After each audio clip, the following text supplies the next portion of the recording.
Chapter 1003. Zhang Yingying had a strange feeling when she faced the instigator of the trouble at sea. Could it be that this bro had forgotten who was the one who had attacked it just now? Speaking of which, the reason it was still alive and kicking was probably because of its iron head. It didn't seem to be a problem with its head. Zhang Yingying quickly noticed that the bull demon's chest and abdomen were already the most eye-catching. Now in the night it was even more eye-catching. The dark green fluorescence was originally rather dark, and the dizziness was rather serious. But now it was fluctuating violently as if it was boiling. Perhaps it was even showing signs of vaporization? Zhang Yingying was just letting her imagination run wild. But visually the bull demon's big belly was indeed swelling up. The extent of the swelling could be seen, as if it could explode at any moment. Perhaps this was the reason for the bull demon's cry for help. This fellow seemed to be in so much pain that he quickly lost his patience. After struggling for a while, he threw caution to the wind and jumped onto the yacht under Her Majesty Empress Wu's gaze. From the looks of it, it was about to fly directly to the top deck. Wow! Zhang Yingying let out a soft cry. But as expected, there was another muffled sound. An invisible wall appeared out of nowhere in the atmosphere, blocking the bull demon's head. The fellow had only jumped a few meters before it crashed into the wall. With a miserable groan, it fell back down. But perhaps it was just luck? A huge wave rolled over and the sea instantly rose by 3 to 5 meters. This caused the angle of its falling body to change, and it actually crashed into the railing on the side of the lower deck before it flipped over. The huge belly even acted as a buffer, helping it bounce a few times on the deck, railing, and bulkhead. In the end, it fell flat on its back, to the point that the dark green fluorescence within it seemed like it was about to seep out. She was really worried that it would explode just like that. But no matter what, the bull demon had still safely boarded the yacht. This alone made it much luckier than the other creatures in the surrounding waters. Based on what Zhang Yingying could barely sense with her own mental senses, the marine creatures, be they ordinary shoals of fish or mutated species, were mostly unable to escape misfortune even if they hid under the surface of the sea. For many creatures, even though they had dived to a depth of dozens of meters, they still couldn't avoid the experience. The air, the seawater, and the marine creatures themselves were cooperating to create blood-curdling flowers of flesh and blood, which were blossoming at various depths of the ocean one wave after another. Some twisted flesh and blood even floated to the surface of the sea, merging with other similar existences along the way, as if trying to nurture something in this terrifying flower. But in the end it still collapsed. At the very least, with the passage of time, the signs of life in the sea areas that the yacht passed through were quickly decreasing. How long had it been? The surroundings had already turned from a noisy uproar to dead silence. The evil eyes that had covered the surface of the sea earlier were long gone. Looking up, the night sky, the dark wind, the dark waves, and the filth filled everything.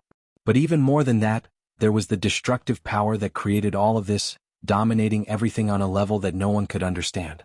Zhang Yingying was a little absent-minded. She subconsciously hugged her boss's arm tighter, forgetting to ask how they should deal with that lucky bull ghost. At this moment, Meng Chong, who had been silent all this time, suddenly spoke up. Something is coming up. Where? The bottom of the yacht is climbing upwards. Meng Chong hesitated for a moment before he found a relatively accurate verb to describe it. Zhang Yingying's spiritual sensing range was mainly for highly threatening targets and living things, similar to dynamic vision. Her other areas were more ordinary. Even if she was reminded, she could only vaguely sense it, and the angle of the bottom of the yacht was rather awkward. She couldn't see it if she tilted her head. But this wasn't a problem for Zhang Yingying. She simply released the floating camera and let this little thing fly down to extend her vision. A second later, Zhang Yingying regretted it. Because with the outstanding night vision of the floating camera, she could clearly see that there was actually a layer of membrane formed from blood and flesh. It spread all the way up the bottom of the yacht, as if it wanted to completely wrap up the high-speed hull and swallow it in one fell swoop. This layer of flesh and blood, which was still flowing with blood and flesh juice, was definitely pieced together from the broken remains of countless sea creatures. But what kind of monster would they be pieced together? Boss. Zhang Yingying's voice was a little out of tune. Her Majesty Empress Wu patted the back of her hand. What are you afraid of? It's not like it's targeting us. Then who is it targeting? Her Majesty Empress Wu smiled. There was already no need to answer. Roars came from below. The bull ghost, who had just caught its breath on the lower deck, felt as if its back was on fire. It began to crazily move its limbs again, hoping to adjust its posture so that it could climb to the upper deck of the yacht again. But at this time its body, which had been as light as a feather, was completely dragged down by its bloated belly. It struggled to get up with its 8 legs facing the sky. But the membrane of flesh and blood was advancing at an astonishing speed. In a few breaths, it had quickly crept over the railing of the yacht, stuck to the lower deck and approached the bull ghost. Zhang Yingying's eyelids twitched a few times. She watched the membrane of flesh and blood, of an indescribable color, start to swell and extend. It felt like an amoeba that had been magnified billions of times. It kept changing its shape, extending pseudopodia, and formed an encirclement structure to hunt. Its prey was undoubtedly the bull ghost. Seeing that it couldn't escape, the bull ghost actually let out a scream that sounded like a human's, but what use was it? Before the scream ended, it had already been stuck to the part of the membrane of flesh and blood that had extended out. First it was its 2 limbs, then its back before it was completely wrapped up. It was like a fat spider that had been tangled to death by a spider's web. It looked absurd and desperate. The membrane of flesh and blood was so powerful that the bull ghost's entire body was constricted and deformed. It seemed like it could explode at any time and then melt its broken limbs and flesh inside. Her Majesty Empress Wu still had no intention of intervening. Zhang Yingying felt that she was really going to have a nightmare tonight. Before she could let her imagination run wild, on the lower deck, a ghostly fluorescence suddenly increased in brightness. It instantly broke through the bull ghost's flesh and even the obstruction of the membrane of flesh and blood, and blossomed in the void. It exploded. Zhang Yingying subconsciously narrowed her eyes, but she couldn't help but look. Fortunately, she did, because what happened next was completely different from what she had imagined. After the cluster of ghostly green fluorescence really broke through the obstruction of the flesh and blood, the severe dizziness from before was greatly alleviated. It was so much so that people on the upper deck could already see that the fluorescence itself was actually highly differentiated. It seemed like countless fireflies had gathered in one place. It was just that it lacked intelligence, and overall, it was rather orderly. Most importantly, the spots of fluorescence were even extending in both directions, stretching out into even finer lines. One end continued to expand and differentiate, while the other end continued to gather and shrink. At first glance, it looked like a forest that had been invisible before but was now gradually disappearing. The branches and leaves were luxuriant, but the main trunk wasn't very obvious. It was completely hidden among the branches and leaves that were constantly branching off. Or perhaps the lower half, including the root system, was still hidden behind the void. Because of such a change, the membrane of flesh and blood that was closing in was more or less distracted. Some of them even began to melt by themselves, or was it trying to reshape it into a more suitable structure? In any case, the misfortune of the bull ghost exploding and dying was somewhat delayed, but the screams became even louder. What on earth is this thing? Zhang Yingying felt that her memory had been offended. It looks a little familiar. No, I don't think I've seen this thing before.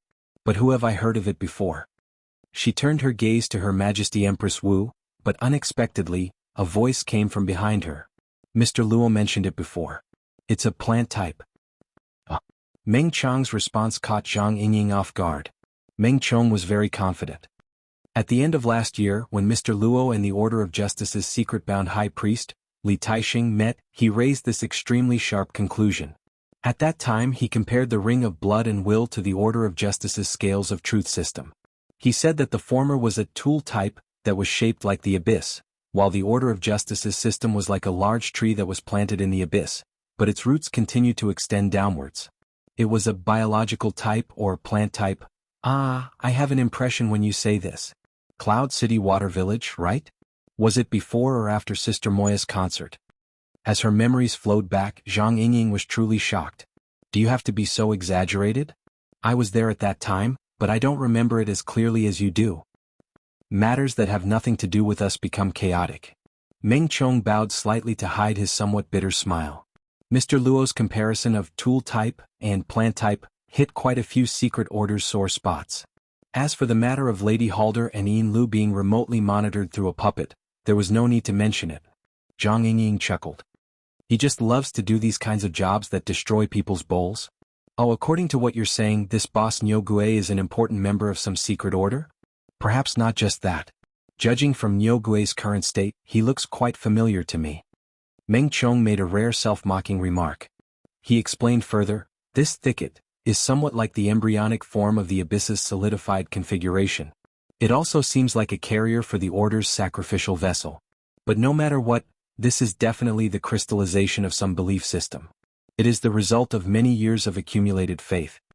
Through it, the core information of an order, including the characteristics of their faith, their fundamental techniques, their various levels of believers, all of it will be exposed without a doubt. The premise is that they must be able to perfectly break through and resist the backlash. Take my order as an example. This kind of crystallization isn't unique, but there is only one backup. If it is damaged or lost, it will truly be a serious injury to the bones. It will greatly damage our vitality. Of course, these are just the special characteristics of our idealistic order. As for the divine order, I don't dare to speak carelessly. Meng Chong thought of the human-faced arachnid when he said these words. The embryonic sacrificial vessel and the shepherd's imprint were lost in Xia City. He also thought of Elder Mo Luan. Of course this also included Luo Nan.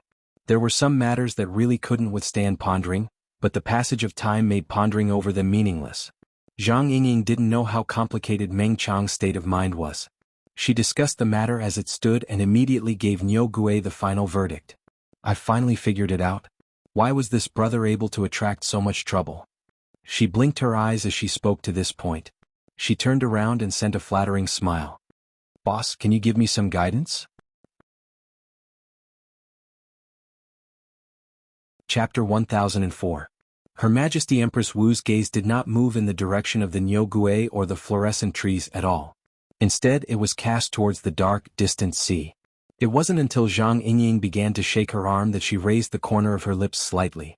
I have no opinion on other people's trophies. It's just that if we want to snatch it completely, we might still have a chance. Don't be so cold. Why did Zhang Yingying want Her Majesty Empress Wu to open her mouth?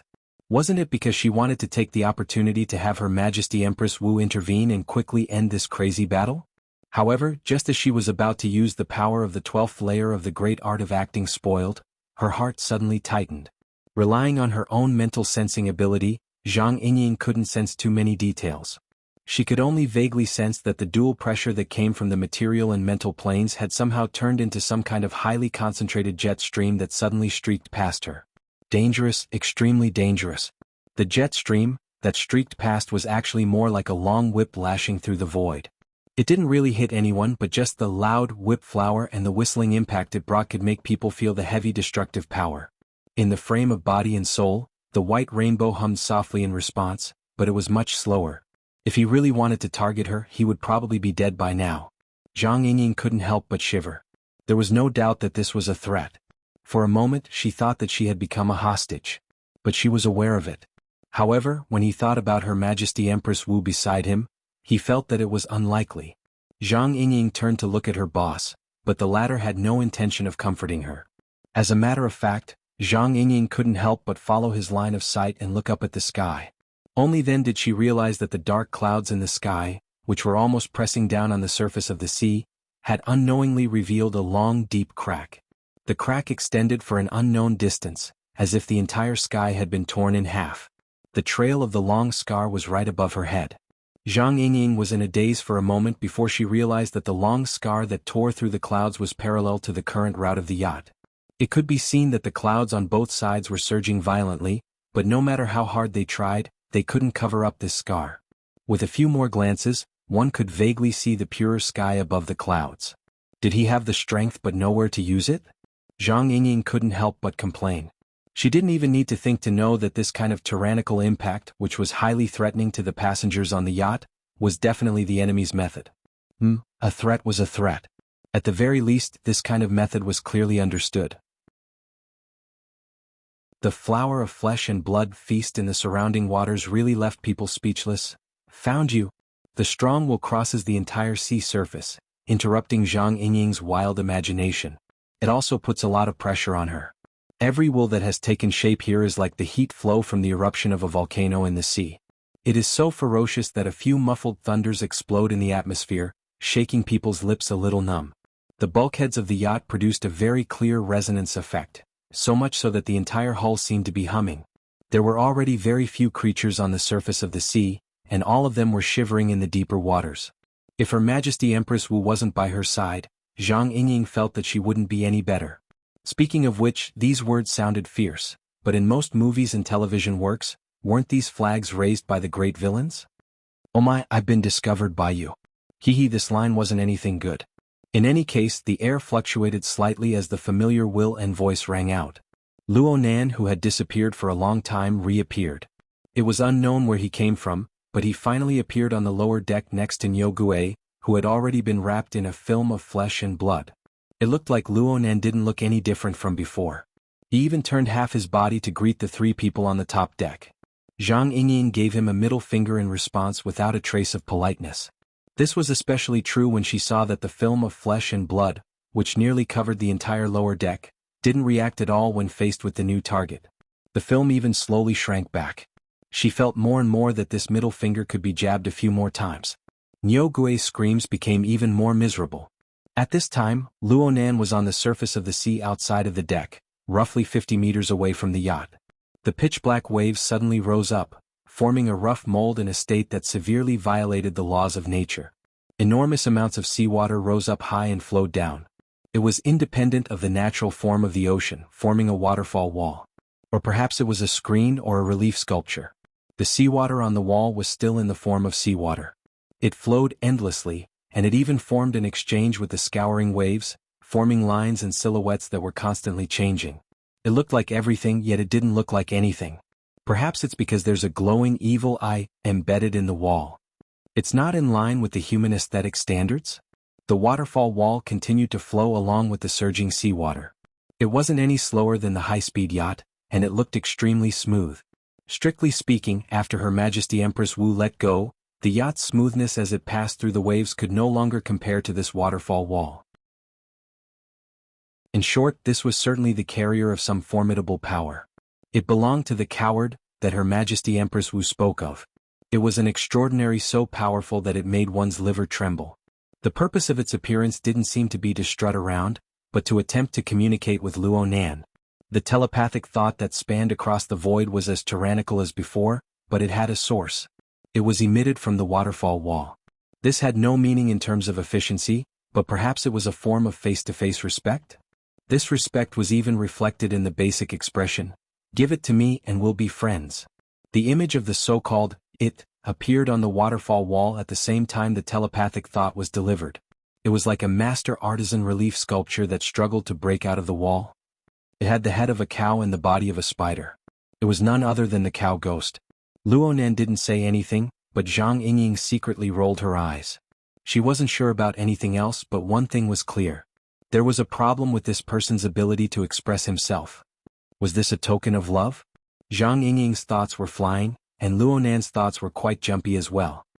He replied in an incongruous manner, "Our hobbies are a bit similar." Only those who were familiar with Luo Nan could tell that he was referring to sketches and relief sculptures. They were both part of the plastic arts. The other side was certainly stupefied. Zhang Yingying covered her face with her hands. She felt that if these two were to continue talking, a great battle would certainly break out. But looking at it from another angle, it seemed that Luo Nan's mood was a lot more relaxed than before. Sure enough, after venting in a perverted manner, there would be positive emotional feedback? Reality seemed to verify Zhang Yingying's conjecture. Following Luo Nan's off-key response, the height of the waves instantly surged to the side of the yacht by 3 to 5 meters. It felt as if the waterfall wall above them was going to be thrown over and crush the yacht. As for the telepathic thought that was already sufficiently tyrannical, it became even more restless. It was to the point that Zhang Yingying needed to rein in her mind and do her utmost to avoid contact in order to avoid suffering from the backlash. "Hey, do you really want to shed all pretense of cordiality?" Luo Nan wasn't anxious at all. "Right now your fulcrums are becoming fewer and fewer. It's not too convenient to project power from a long distance, right? 1, 2, both are fine. Yes. I believe that even if there are only 1 or 2 fulcrums left, it's still enough for you to toss and turn about like a tsunami. And you absolutely have the ability to protect 1 or 2 fulcrums. But if you do this, you'll expose too many traces and clues. You're the one who's exposed. Oh, I admit it. You found that thing inside the mist and you even injured it. You cut it in half. You're ruthless enough. But I've decided to forgive you. This is because thanks to you, I just discovered that its importance isn't as important as I thought it was. The expression of Luo Nan's fake body was rich. Well, Zhang Yingying couldn't see it, but the movements of his body were extremely natural. Even though she clearly knew that it was fake, she couldn't find any unreal feeling from watching it collapse. On the contrary, Zhang Yingying, who was familiar with Luo Nan, could hear the overly exaggerated flavor of Luo Nan's tone of conversation. It was a bit like he was imitating a big shot from a movie. The current Luo Nan could basically beat all the powerful characters in movies and television works. Zhang Yingying's gaze swept over the surrounding sea, and her eyelids twitched a few times.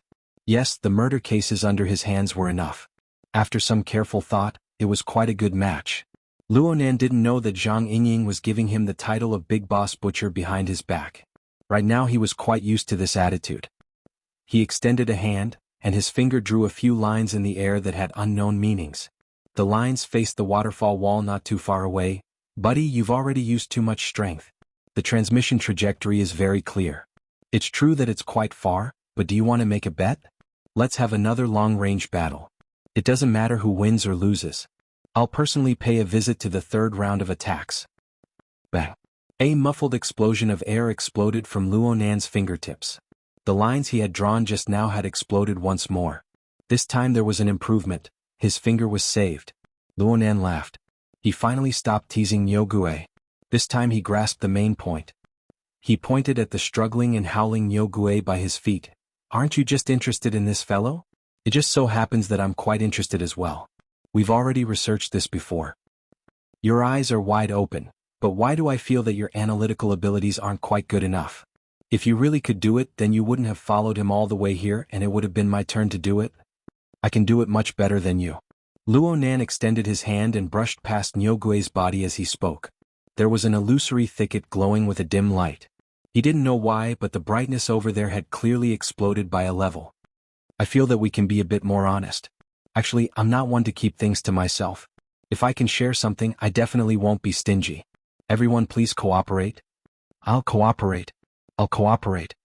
An indistinct yet resounding scream exploded next to Luo Nan's feet. Luo Nan, who had the demeanor of a big boss, nearly gave it a kick. Zhang Yingying's cry of surprise represented the feelings of practically everyone present. Holy crap! Can talk.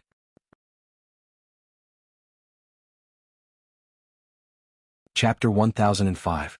The one who spoke human words and took the initiative to surrender was none other than the flesh-skinned Niu Gue. He had already been forcefully wrapped in the membrane of flesh and blood, and he had squeezed out the belief system crystal from his stomach. Right now, his 8 limbs were about to be severed once more. It seemed that he was more worried about his legs that were about to be severed. Zhang Yingying's curiosity was about to explode. The hovering camera immediately rushed over and fiercely took pictures. She wanted to let Niu Gue speak a few more words, but she didn't know if the fellow's brain was damaged from fear or something. He only said the 3 words, "I'll cooperate," over and over again. The rest of his words reverted back to a muffled howl. He can't just say these 3 words, right? Zhang Yingying's train of thought took off once more. Then what kind of life did he lead before? Luo Nan's communication with the coward was interrupted by Niu Gue's sudden voice. However, the attention of the 2 sides in the communication was naturally focused on this target, which could be considered the core of the problem. Luo Nan's actions were fine, but the evil eye that was faintly discernible within the flow of water on top of the waterfall wall several dozen meters away flourished with radiance in this instant. The radiance shone directly over, reflecting the intense intentions of Niu Gue. It's useless. I couldn't even deal with the parasite when it moved to the side, let alone now. Of course, this is a good change. Being able to communicate means that I can absorb information more comprehensively and make judgments. Luo Nan's hand cut through the tree of nothingness above Niu Gue once more. It was like a magician's work. This time, the dense fluorescence of the tree of nothingness dimmed once more.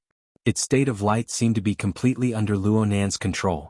In this darkest state, an even more substantial chain of light shot out from Luo Nan's fingertip.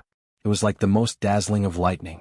It pierced through the branches of the thicket, then vanished without a trace. It was dazzling yet brief. Zhang Yingying watched Luo Nan perform his magic. She was about to see an illusion. She felt that the disappearance of the lightning did not seem to be extinguished.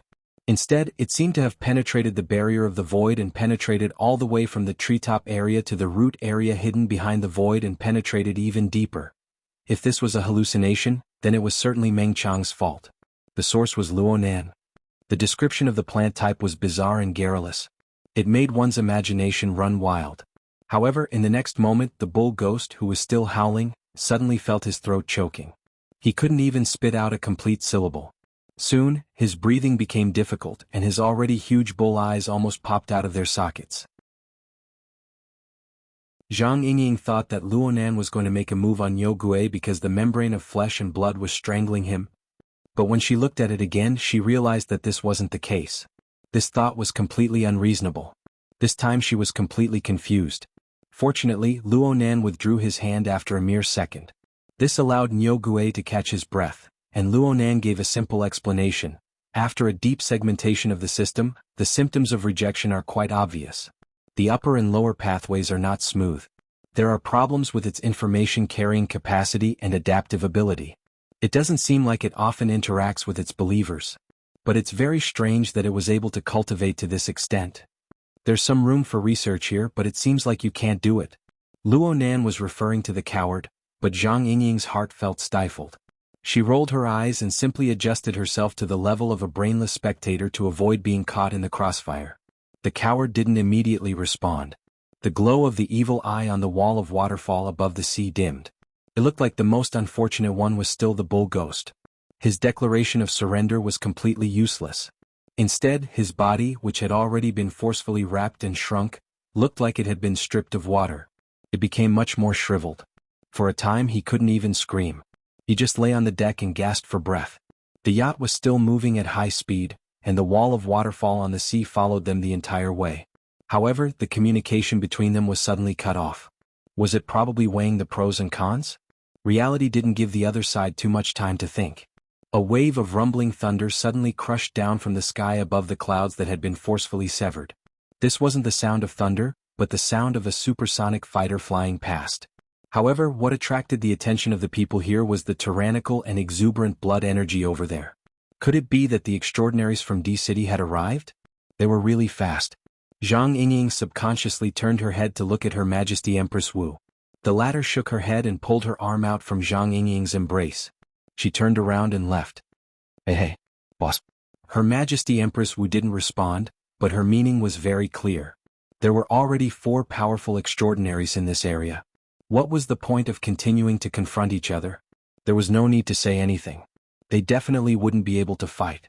Sure enough, the tyrannical intent of the coward that stretched across the surrounding sea began to subside. Correspondingly, the clouds in the sky clearly became a lot livelier. They began to gradually fill in the gaps in the center. However, what needed to be expressed had to be expressed. Words that needed to be said certainly wouldn't be missed. I'll keep an eye on you. Tell me that we're friends. Perhaps we'll drink a toast to our friendship very soon. It really wasn't easy. Big Brother Luo had established his persona. There was no more response from the other side. Only the evil eye on the waterfall wall was completely extinguished. Then the needed seawater scattered, striking the surface of the sea with a rumble. Luonan let out a breath. Before he could jump out of his persona, a fighter jet painted in matte gray pierced out from the depths of the clouds. It was less than 100 meters away from the surface of the sea. It whistled past the yacht diagonally. In the end, it even flapped its wings. Only the heavens knew what it meant. The fighter jet revealed itself for a moment. Then it flew into the depths of the ocean without looking back. Looking at its direction, it seemed to be going the same way as the yacht. Who's this? Big Brother Luo instantly turned into a curious baby. He turned his head to look for Zhang Yingying for an answer. Zhang Yingying could only shrug in response. It must be said that the yacht's speed was quite fast. After a few twists and turns, the yacht had completely left the most desperate part of the sea. That was if the membrane of flesh and blood that still wrapped around half of the hull of the yacht was discounted. The situation eased up, and her thoughts inevitably entered a complicated state. Zhang Yingying thought about the origin of this membrane and connected it with the controller. Her entire person felt bad. Seeing that Luonan had the intention to come over and talk, she simply waved out her Baihong. Clean it up for me before you come up. My yacht, you bastard. The violent winds and huge waves began to subside. The gathered marine life forms were practically wiped out. The membrane of flesh and blood completely retreated back into the sea. The lower deck of the yacht became as clean as if a dog had licked it clean. At least that was what it looked like on the surface. Zhang Yingying's mind was strong. She took this as the truth for the time being. She stepped onto the deck and didn't feel anything. But when she got closer to Luo Nan, she couldn't help but reach out and pinch the young face that still had a bit of childishness to it. She sized him up carefully. How come I never saw that you had such a perverted trait before? Don't mention the matter of an operational error. Luo Nan directly turned his face incorporeal, breaking away from Zhang Yingying's grip. But this sort of method was tantamount to hammering another nail into his perverted template. Zhang Yingying wanted to roll her eyes again.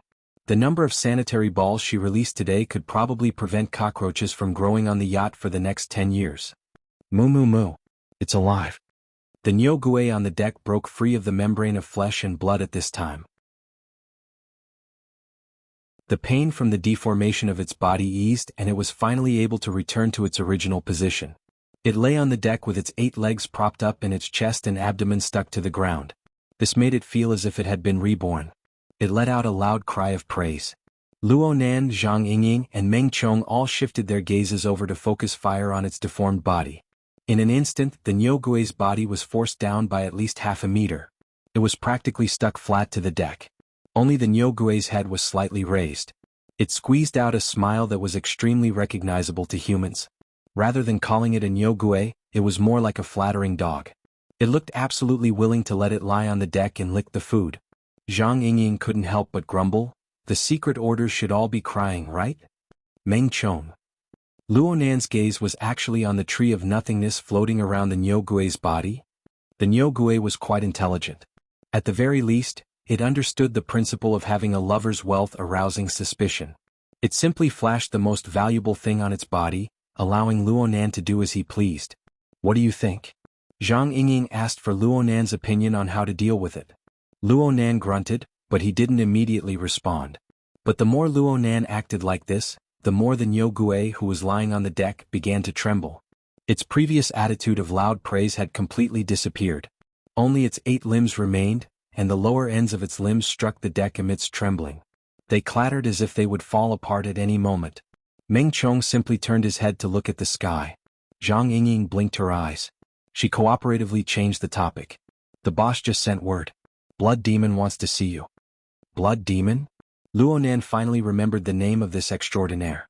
Not too long ago, their group of people had been discussing the inexplicable operation of this extraordinaire's purchase of Cards magazine. Soon he came to a realization. The one who flew over just now was him, right? Yeah, that's right. He wants to discuss a business deal with you. He said that he has a card that you'll definitely be interested in. Right now, he's going to Koro base first. The boss agreed on your behalf. He said that this guy is an expert gambler and you don't lack luck. This is also a part of diplomacy. Smart. Actually, Luo Nan wanted to ask Her Majesty Empress Wu who the coward was. Though he already had some guesses, wouldn't it be better to just look at the standard answer? Alright. The boss said a long time ago that this fellow is your spoils of war. How to deal with him is up to you. Luo Nan casually said, can I just throw him off the ship? Let him convey some goodwill to brother coward? Do as you wish. Moo moo moo. Nyogue immediately howled. His trembling sharp limbs nearly pierced through the deck. Then he frantically displayed his talent for language. Keep me. Keep me. I'm valuable. I have a card. Luo Nan laughed. Just based on the card you used to run away with the money? Nyogue was stunned. Big Boss Luo took advantage of the situation to come online. Lord Dark Dragon God, everyone in the Great Swamp Order will probably perform a mass disembowelment if they see you like this, right? Or maybe I can use you to negotiate a price with Matsudaira Yoshio? Don't. Please don't. A muffled boom rang out. This time the lower deck was really pierced through. Nyogue didn't care about Zhang Yingying's furious glare. He raised his bull head and continued to ram it, wailing and begging for mercy. Matsudaira Yoshio died a long time ago. Right now there's a demon over there. A demon.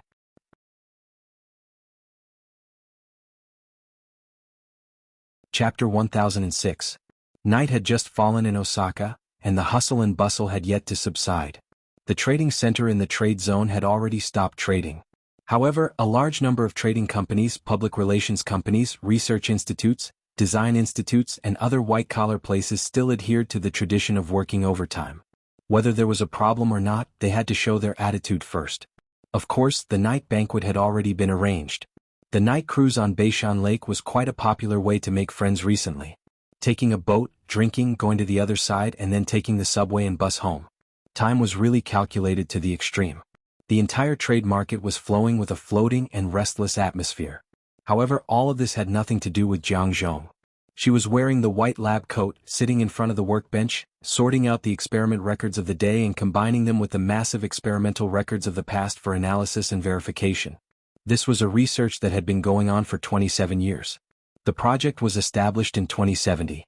In 75 years, she participated as an assistant. In 81 years, she officially took over. Since then, she had been busy.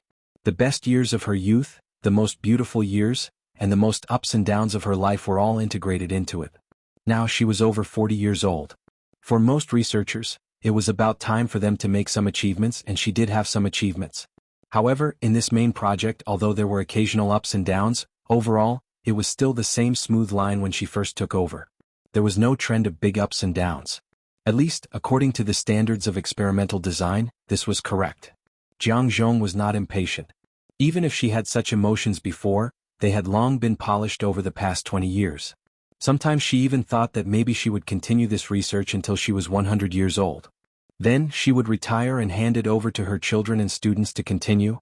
If there was such a day, her life would be considered happy, right? The other sounds of the research institute gradually subsided, but Jiang Zhong did not sense it. She just focused on the work in front of her. In the past 2 days, her workload on this project had increased a little. She needed to add the tissue sample of the mushed-mouth ape that Mr. Mo promised to give in a few days. She needed to do some pre-design, especially to set up a warning line. Even though there had been nearly 10 million iterations, every time a tissue sample of a strong mutant was added, it would cause a violent reaction to the mutant gene network that was already in an unstable state. This was a moment to test the ability of the researchers. Ding! The sound of glassware hitting against each other rang in her ears. Jiang Zhong was completely unprepared. He was so shocked that his body trembled and he turned around in panic. First, he saw the red wine bottle and glass, then Matsudaira Yoshio's thin face.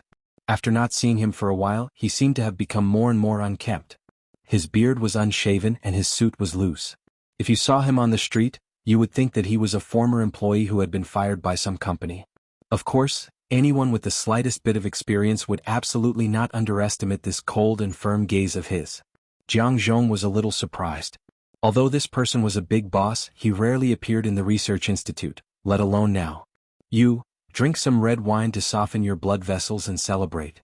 Matsudaira Yoshio ignored Jiang Zhong's half-completed experimental design interface and directly placed the wine bottle in the projection work area.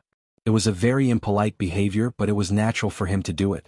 You're still using that excuse. Jiang Zhong knew that with Matsudaira Yoshio's personality, he most likely would not be able to get anything done tonight. He lowered his head and smiled. It's hard to imagine that you used to introduce sake to everyone you met. What is it to celebrate? Matsudaira Yoshio casually pulled out the cork and poured some wine into 2 tall glasses. To celebrate the change in direction of the blood vessel platform. Hundreds of research institutes and thousands of projects in the peaceful trade market lost their subsidies and died immediately, but we are not among them. As soon as Jiang Zhong took the glass, he was slightly stunned. The negotiation is over? It's just an announcement. LCRF has always been like this. Matsudaira Yoshio smiled and swirled the glass like a veteran, but his eyes did not stop on the wine or the glass. Instead, he looked at Jiang Zhong. Since a large number of projects died, the popularity of the projects that survived naturally increased. The price of the directional induction technology has increased again. Congratulations. Jiang Zhong thought he understood, but he only smiled calmly and raised his glass to Matsudaira Yoshio. It was as if she did not realize that it was the result of her own research, and also the main direction of her research institute. Since she had given it to him, she knew what to do. Matsudaira Yoshio did not stand on ceremony. He said, "Thank you," and drank the wine in his glass in one gulp. Jiang Zhong was not good at drinking, but she was even worse at rejecting others. She also drank a mouthful. Although Matsudaira Yoshio had specially brought red wine over, he was not particular about it at all. Jiang Zhong was the same. The two of them began to drink with each other. In the past few years, although Jiang Zhong rarely came to Sakura, every time she did, Matsudaira Yoshio would find time to drink and chat with her. Most of the time they were on the yacht. Now that the yacht had been sold, it did not matter if they stayed in the laboratory. Frankly speaking, in such an atmosphere, women often had more considerations than men. Jiang Zhong even had that awareness. But all these years, her old friend had always been like this, so she had nothing more to say. Jiang Zhong sat on the chair, and Matsudaira Yoshio sat on the laboratory floor. The two of them talked about the blood vessel platform and LCRF. They talked about some technical aspects, but it was Matsudaira Yoshio who gave his comments. Life cultivation under the chaos mechanism. LCRF is going to throw money in this area again. They are completely dancing with others now. Those old men have already lost their basic judgment. They have the best resources, but they are being played in the palm of their hands. It's ridiculous that people are dying. Jiang Zhong drank a few mouthfuls of wine. Her pale cheeks were slightly red and she felt like laughing. It sounds really worth celebrating. Matsudaira Yoshio laughed out loud. In the end he asked her, "What about you? Aren't you interested in a sum of money?" Matsudaira Yoshio glanced at the virtual workspace that had entered the low-light standby mode. Your distributed ecosystem network is actually very compatible. No. Jiang Zhong's answer was resolute. Never. Then don't. Matsudaira Yoshio was even more straightforward. Jiang Zhong was a little surprised. That's it? What else can you do? A considerable part of this research relies on your dissociation ability. If you are not willing, there is nothing else to say. However, I know that you will refuse, but I still want to tell you because there is one thing that you should know. With your dissociation ability, theoretically speaking, you might have a substitute tool. After drinking, Jiang Zhong's brain nerves were a bit sluggish. She did not react for a time. She just looked over in a daze. Matsudaira Yoshio looked down from a high vantage point. He looked at her blankly, looking up, and laughed involuntarily. Isolation is the enemy of research. But it's understandable. After all, you are not a person of the circle. You don't know what is the hottest thing in the inner world right now. That son of Luo Zhongheng is a treasure boy, but he is also a super troublemaker. The symptom he took out has already caused an earthquake in the field of extraordinary research. Symptom? Jiang Zhong's eyes widened. Yeah. It's the one that's working overtime in the factory. Matsudaira Yoshio played it down. He was really just making small talk. I'll give you a live recording later. You can study it and see if there are any similarities or differences between it and dissociation. You can also speculate and see if he will develop similar effects in the future. Other people might be able to do it too. Jiang Zhong furrowed her brows. She thought hard for a few seconds. With great difficulty, she broke away from the complicated relationship between Mr. Mo and Luo Nan. She returned to the familiar level of research. She slowly nodded. If that's the case, then it's actually a good thing. He's much more generous than you. Of course he has the strength, but you don't. Speaking of which, Luo Nan is one of the thickest thighs in the world right now. He's even stronger than me. Haven't you considered cooperating with him to continue this project? The thickest thighs. Jiang Zhong was clearly a bit moved. Does he have any research on the distributed ecological network? Matsudaira Yoshio laughed loudly. He laughed so hard that his voice was nearly hoarse. See, this is what women are like. Jiang Zhong pursed her lips. She endured it for 2 seconds. Finally she also laughed. Her instinctive curiosity surged. Have you seen Luo Nan? The last time I saw him he was still a little kid. Ah, I've seen him. Matsudaira Yoshio's smile faded a bit. I've done some research. Ha! The results of the research show that he doesn't look much like his parents. Luo Zhongheng is extremely intelligent. He radiates brilliance everywhere. After an unforeseen event, he becomes restrained and forbearing. Bo Qingwen is calm and rational. She's gentle and amiable normally. They don't look like each other. They really don't look like each other. Then, Professor Luo? Yes, he's most like old man Luo. Especially in the last few years. He's focused like a madman. He doesn't even recognize his own family.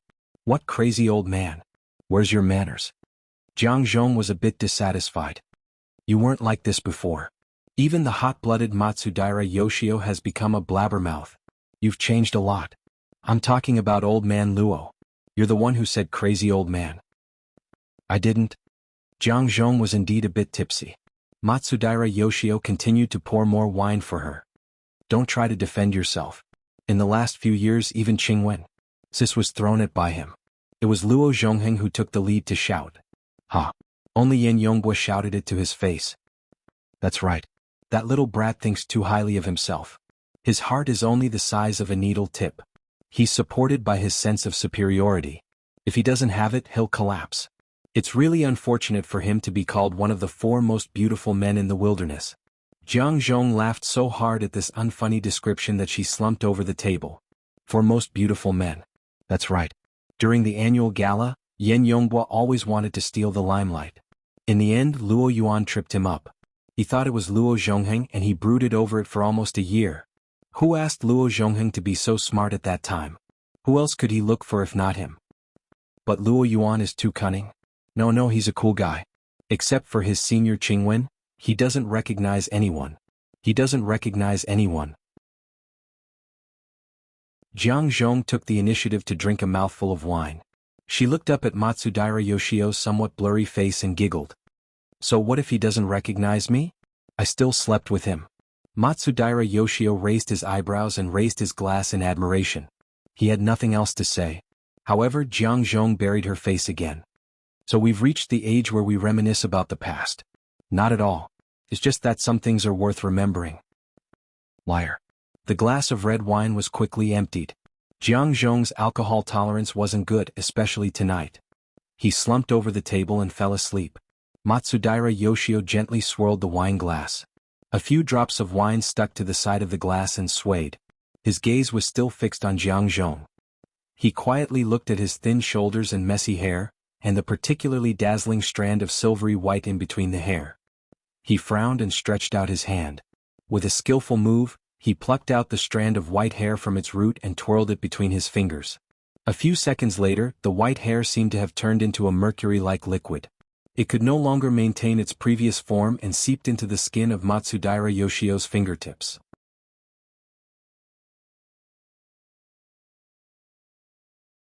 Chapter 1007. By the time the sun hurried through the gaps between the clouds, casting its rays into the sea at a slight angle, the yacht Luo Nan and the others were on had already crossed the Tropic of Capricorn. Corer Base was already in sight ahead. It was T-City time, May 16, 2097, around 10 in the morning. Compared to modern aircraft, even a high-speed yacht was far too slow. They traveled at top speed the entire way, but they still spent 17 to 18 hours to cross 2,000 kilometers of ocean surface. Of course, there were also the effects of encountering storms along the way as well as man-made variables. There were only 10 hours left until the high seas auction. Corer Base used to be the most important outpost base northeast of T-City. It was still the same. However, as the world government gradually entered a counteroffensive phase in the wilderness and even the ocean, the tight situation on the periphery was greatly alleviated. More and more commercial elements were slowly integrated into this formerly important military location. It was the area with the highest mercenary density in the world. It was the fishing area with the largest marine aberrations.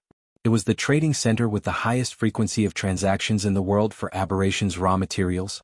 It was also the place where the underground black market was the most rampant. All of these names belonged to T-City. But this Southwest Pacific Ocean hub formed from several hundred islands certainly had to contribute a considerable amount to this.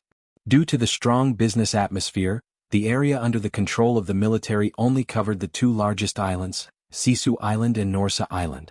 The hundreds of small islands in the Pacific Ocean that were scattered in the southeast were a paradise for merchants and explorers. They were in a highly free and disorderly state. The yacht cut a small arc and entered the archipelago area from the southeast. It sounded like several hundred small islands were a lot, but in the vast Pacific Ocean, the distance between islands was dozens or hundreds of kilometers. The yacht traveled through this area of the sea, occasionally seeing some undulating silhouettes that were slightly different from the sea and sky. However, compared to the vast ocean outside, the winds and waves in this area had stopped a long time ago. The clouds were slightly thick and the sea surface was calm. It was a good time for fishing. The shadows of ships dotted the surface of the sea. This was a rarely seen scene in the vast ocean outside. It looked very leisurely. Sometimes this place is more desolate than the wilderness.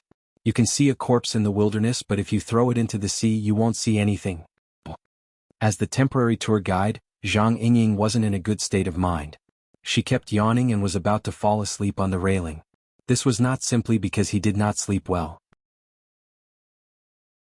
A considerable part of it was because he had witnessed the battle between the extraordinaries last night at such a close distance, which had damaged his mental state. This was what Her Majesty Empress Wu had said. In Zhang Yingying's opinion, it was mostly because she was having a hard time communicating with a certain minotaur. At this moment, the Lord Dark Dragon God was trying his best to curl himself into a ball and hide in the shadows between the deck and the cabin.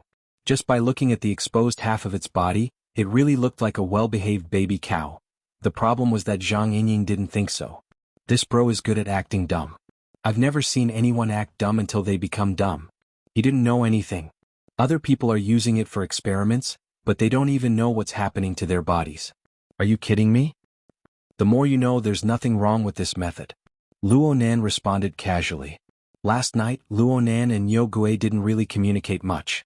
Niu Gui's experimental mica had been destroyed by the coward. He needed to rebuild it, which took quite a bit of time. As for the soul cloak, he had a direct observation point of view following the gradual recovery of the soul cloak. This made it easier for Yin Lu to gather information. Listening to Niu Gui's revelation was fine. Why should he limit himself to just Niu Gui's words? Zhang Yingying was dominated by her gossipy nature.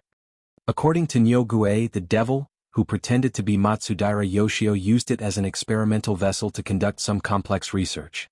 As for what he researched, belief system? Bamboo Pole should be quite fond of this. He's been doing research in this area for the past few years. Yes, I've seen Brother Bamboo Pole's thesis. Bamboo Pole's thesis cut into the perspective of the order's social hierarchy. As for this person, I feel like he also wants to become a god. Where did the word "also" come from? Luonan objected. The definition of God on Earth is too broad. Right now it's just a few social experiments. For example, Mr. Devil. The Great Zay Order is an experimental environment set up by him. It's also a verification tool. TSK. You can even understand this Niu Gui's vague words? You'll understand better if you don't listen. Zhang Yingying wasn't an idiot. Luonan's words made her eyebrows stand up in an instant. She cast a sharp gaze over. Actually, her cultivation was a level lower than Niu Gui's, but wasn't there a saying about the fox and the tiger? Niu Gui, who was a bit away from them, subconsciously gave Zero a look. Niu Gui's face revealed a simple and honest smile. Luonan's conclusion had nothing to do with what Niu Gui had said. Most of it came from his own observations. At his level of knowledge, the ways of the world were a bit difficult. Some objective traces and clues could be seen at a glance. There really weren't any secrets to speak of. From the looks of it, the belief structure that Niu Gui brought out doesn't have too many traces of human intervention. At the very least, the fake Mr. Matsudaira Yoshio didn't do this. He seems to be more inclined towards verification on the level of reality. When I was in Ban City, I heard that he made the distortion laboratory flourish. If you really want to talk about intervention. Hey Lord Dark Dragon God. Luonan turned his head and called out to Niu Gui from afar. Niu Gui propped himself up with a whoosh and crawled over. Moo. Boss, you're too kind. Just call me Little Niu. I'm not picky about ghosty or whatever. Zhang Yingying rubbed her forehead. Meng Chong had long since hidden far away to avoid being unable to restrain his emotions and committing an honor killing. Luonan was calm and collected. From his perspective, Niu Gui wasn't simple and honest at all, even though he had the word Niu on him. Instead, the word ghosty was quite appropriate. Luonan didn't need to think too much about this fellow. You said that the fake Matsudaira Yoshio used extremely vicious methods on you, coercing you to do things for him. Yes, Mo. The abbot of the shrine became a puppet, a real puppet. I don't know what method was used to mold him, but he had to change every once in a while. And yet, you still managed to escape. You said that it was because the Amaterasu order wanted to make a move against you. Both sides interfered with each other and they accidentally helped you escape. You can't explain the specifics. I really don't know. I don't understand that. We'll believe you for now. But you need to explain why you dared to contact them after you escaped. Why did you coerce the Great Marsh Order to sell ships and factories to support your expenses? I'm innocent. What expenses can I possibly have in my current state?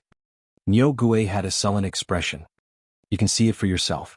I've been eating and sleeping in the open all this way. My meat has almost become salty from being soaked in the sea. What expenses can I possibly have? How can I have expenses? That fellow must have borrowed my name to resell the religious property. You're saying that he saw that you, his most important test subject, had run away, so he began to liquidate the business. He doesn't want to play anymore? Oh, that's right. That must be it? Nyogue's voice suddenly weakened. His voice was even wavering. Because at this moment Luonan reached out and pressed his head. Luonan didn't use much strength. It was like a prayer from some religious sections. Or he might as well just pat his pet's head. Nyogue's hair was warm and a bit fluffy. It felt good to the touch. However, compared to Luonan, Nyogue's feelings were more direct and more indescribable. He was a bit confused at first. But soon, his head, shoulders, and even his entire body began to tremble uncontrollably. Especially when he saw Luonan's gaze. He couldn't discern the direction of his emotions. He couldn't control his reaction no matter what. Moo moo moo moo. Let me add a few words. A strange feeling slowly seeped down from the top of his head before he could turn around. Yes, it was seeping. It was as if there was a cool air current that ignored the barrier between his scalp and his skull. It blew straight into his skull from the outside. It was also at this time that some debris fell from the top of its head. That texture. No matter what, Nyogue was still the dark dragon god that had been worshipped by people for many years. His perceptive abilities were very strong. After the initial panic, the situation above his head was naturally reflected in his mind. Horns. On top of his head, the pair of horns, which were approximately the length of an adult's palm, had inexplicably disintegrated. Not even a stubble was left behind. This was very normal. This was because the tendency of disintegration had never stopped. After disposing of the horns, it smoothly and naturally acted on his scalp and below. His skull had already begun to crackle. So there really was wind. The sea breeze had blown in. It had blown into his brain. Nyogue's entire body was trembling, but at the same time, it was as hard as a statue. His throat was completely unable to form a sentence. Only vague syllables leapt out and sprayed out along with snot and tears. Luonan let go of his hand, but the disintegration phenomenon that he had created was still continuing. Moreover, it steadily spread below Nyogue's skull. Zhang Yingying, who was next to him, had subconsciously held her breath. There are two reasons. Luonan raised two fingers in front of Nyogue's eyes. First, right now I'm pondering how to negotiate with people. As the saying goes, the business world is like a battlefield. I've fought a war before, but I'm still not too familiar with how to face the enemy at the other end of the negotiation table. It shouldn't be my problem that you took the initiative to jump in and play the role. Second, I just comprehended a new ability yesterday. I need an opponent to practice with. You're quite proactive here. I'll thank you first. If the control of the heat isn't too good, please understand.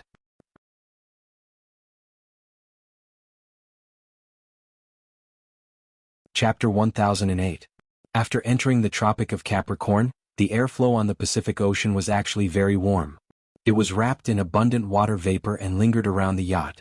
It also carried the aura of the creatures on the surrounding islands. In this kind of air, it should have been a very pleasant thing. But Nyogue didn't feel this at all, not at all. For it, even the tiniest disturbance in the outside world was a demonic wind that could blow into its broken body and bring fatal infection and damage to it at any time. Or, if the wind was a little stronger, it would be blown away. It was now completely overwhelmed by emotions, and nothing could be hidden, even the outline of a bull's head. Luonan comforted it. You don't need to worry too much. If nothing goes wrong, this new move of mine will maintain the structure of your survival system as much as possible. It will prepare for the subsequent magnetic bonding. Even if it's a little too small, doesn't your faith system crystal have the ability to repair it? At present, the illusory tree grove had indeed been temporarily placed back in Ox Ghost's abdomen.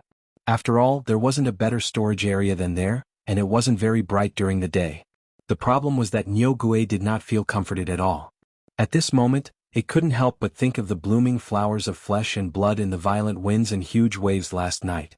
To hell with maintaining the structure. What the F***ck was magnetic bonding. Among the hundreds of thousands of sea creatures on the surface of the sea last night, which one of them had a complete structure? And who would glue it back together? Oh, there's still the matter of adhesion. Do I have to become that flesh membrane that keeps spreading out? The soil that gave birth to fear was never just an imagination, but also the seeds of actual experience as well as the fertilizer that had already been buried. The bull demon was truly terrified. Tears and mucus flowed down its face and its body didn't dare to move. Only its 8 limbs scratched randomly on the deck. It wasn't doing this on purpose, but it was a reaction of losing control under extreme fear. But it was smart after all. It knew that no matter what, attitude was the most important thing right now.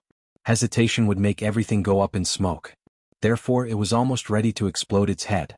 It tore its throat and shouted, "Boss, boss, it's my fault. I'm lying. We have a tacit understanding and colluded with each other. Moo moo moo. Don't rush, don't rush. Speak slowly." Luonan looked at Nyogue's tears and patted its thick shoulder to comfort it. "I told you the proficiency level for the new skill isn't high. Even the restoration process takes time. You're too nervous right now. Your brain is congested with blood." Nyogue gurgled. He didn't know whether he should speak or shut up. 2 seconds later, it was able to decipher what it needed to do from Luonan's eyes. It endured the fear of death, sobbing as it continued to speak. "That imposter and I were in contact. At first, it was just a tacit understanding. I realized that he was doing something, but it didn't affect me. Later on, there were benefits." Zhang Yingying began to recover from the visual impact of the cow's head disintegrating layer by layer.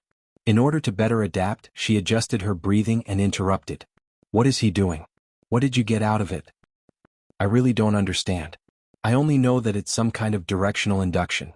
It's a technology that allows ordinary people to gain supernatural power through certain stimuli." Luonan interrupted it. "This project has been going on in his private laboratory for a long time.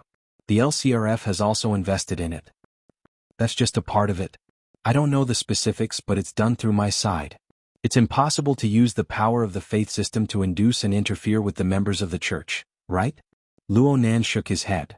"Your Ban City system of godhood already possesses this kind of effect. Is he looking for a donkey while riding a donkey while researching this?" I didn't explain it clearly. What I mean is that the devil wants the induced supernatural power to be inherited through heredity. At the very least, he wants to achieve some kind of clear hereditary advantage." "Huh. This is genetic research?" "Actually, it's not just the next generation. I'm just guessing. He wants to create a special gene, the kind that can be directly used on his own body. This is because other than researching the people of the order, he is also experimenting on his own body. It's just that the other people aren't as strong as him, and their luck isn't as good as his." "You're saying that he failed a lot? What's the fatality rate like?" Luonan recalled the information Yinli gathered regarding the Great Swamp Order, but his impression was already quite fuzzy. This vagueness in and of itself explained that there weren't any particularly unsightly things happening over there in recent years. Nyogue subconsciously became vague again. "It's all right. The scale of his experiments isn't large." Luonan just looked at him, not saying a word. Zhang Yingying glanced at Luonan. Seeing that Luonan didn't express anything, she took the initiative to blush. She sneered and said, "Are you going to beat around the bush again? I haven't forgotten. You still haven't told me about the benefits you obtained. Don't think that you can muddle through with a few words of nonsense." "Moo. Are you very hungry?" Luonan suddenly spoke. I'm saying that you're drooling. Did you think of something delicious?" "Moo, I'm fine. I'm fine." Luonan shook his head. "You crossed the Pacific Ocean, ate the wind and slept in the open, and you were targeted by extraordinaries. You've been in fear. It's been a long time since you've had a full meal, right? Do gods like you also need to eat?" "How am I a god? At most, I'm just a desolate soul. Please don't flatter me. Please don't." Nyogue clearly knew that the stubbornness of the disintegration in his head had already stopped. Even the tree of nothingness within his abdominal cavity had begun to output fluorescence in reverse to heal him. But when faced with Luonan's chatty words, Nyogue unconsciously began to shake. How could there be an idiot on this yacht? Zhang Yingying's eyes narrowed, her gaze sharp. Her lips curled into a smile that wasn't a smile. "I understand now. Your real name is Nyogue, right? Come, pronounce this word after me." Flat tone. Circle in circles. Nyogue's tongue was stiff. How could he have the strength to speak? Luonan shook his head. "I haven't researched the direction of Nyogue's nervous system and the secretion of glands, so I can't comment. However, a life system must be driven by desires in order to maintain its existence. It is quite obvious. You seem to have quite an appetite for those experimental subjects." Nyogue screamed miserably once more. He didn't care whether his head had recovered or not. He used his head to smash the ground, to smash the deck. His entire body threw itself to Luo Nan's feet. I don't have a choice. I don't have a choice. That devil must have exposed himself on purpose to let that stupid and old abbot of the shrine discover me. Forcing me to take a side is like a cat toying with a mouse.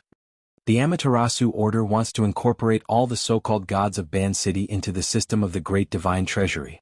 They don't give us any way out at all. And those cowards of the Great Zay order are just waiting for death. I can't accept this. Boss. Yes, I'm still delusional enough to clear my name. But this is the effect of my undead sense of shame. It's howling in grief right now. Boss. Niu Gui wailed loudly. Tears and snot flowed down his face. Zhang Yingying's floating camera could record this scene and he could participate in a performance competition. He might even win a prize. Zhang Yingying didn't say anything after the facts were clear. No matter what kind of actions Niu Gui had committed, Luo Nan would be the one to decide how to deal with him. Moreover, it was clear that this Mr. Niu Gui was hiding quite a few things in his stomach. So you're admitting that you and that fake Matsudaira Yoshio are allies in a certain sense. Luo Nan's tone was very calm.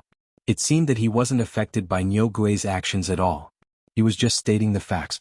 Since we're allies, did you get his permission to run away? Well, I ran away first and he didn't stop me. I thought that the Amaterasu order was really going to make a move. Niu Gui's words were very vague, but it didn't seem like he was doing it on purpose this time. And he even helped you raise money? Did he give you a suggested route or something? Isn't crossing the Pacific too tiring? Moo. I didn't want to come at first. I just wanted to circle around the islands and hide in the old continent. But the area around Ban City was really too dangerous. The two from the Amaterasu order had their eyes and ears everywhere. I was almost caught halfway through. I could only ask him for help. He gave me a suggestion. Oh. He suggested that I take advantage of a luxurious cruise ship leaving the harbor to hitch a ride. The ship was of high standard. The Amaterasu order wouldn't go overboard in their search. It was relatively safe. I had no choice but to listen to him. I risked my life and stuck to the bottom of the ship. In the end, I came out without a hitch. A luxurious cruise ship. Jade Light? Yes, Mo. Niu Gui was about to cry again. I originally thought that I would escape once I got out of the Amaterasu court's sphere of influence. But I didn't expect that the Pacific Ocean would be so dangerous after I left Ban City. If it weren't for the cruise ship I could rely on and the big guys avoided me, I would have become their meal long ago. It was hard to get off just like that. I followed the cruise ship intermittently for who knows how long. But in the end, I encountered a very powerful group of mutants. They clashed with the cruise ship. I couldn't keep up with them at the time, so I fell behind. Then I ran. It wasn't easy for me to catch my breath. Only then did I realize that I was near D City. Then I ran into something like this. When I saw Her Majesty Empress Wu, I thought I was saved. I really was saved. I was saved. Niu Gui rambled on. He had the tendency to expand his adventure into a long story. Zhang Yingying was curious. You know my boss? She had asked a similar question to Her Majesty Empress Wu last night. But she was brushed off by the insincere excuse of beauty and reputation. Niu Gui went, His eyeballs swiveled and he began to stammer. Zhang Yingying looked at Luo Nan and shrugged. She didn't press him any further. Soon she turned her head to look at the top deck. Her Majesty Empress Wu was drinking tea and reading under the awning. She certainly knew of the progress here, but she didn't say anything. As his subordinate, she had to know the severity of the situation. Luo Nan didn't have any intention of delving into this question. His gaze moved away from Niu Gui's humble face and turned to the still glimmering chest and abdomen. Have you been in contact with that ally?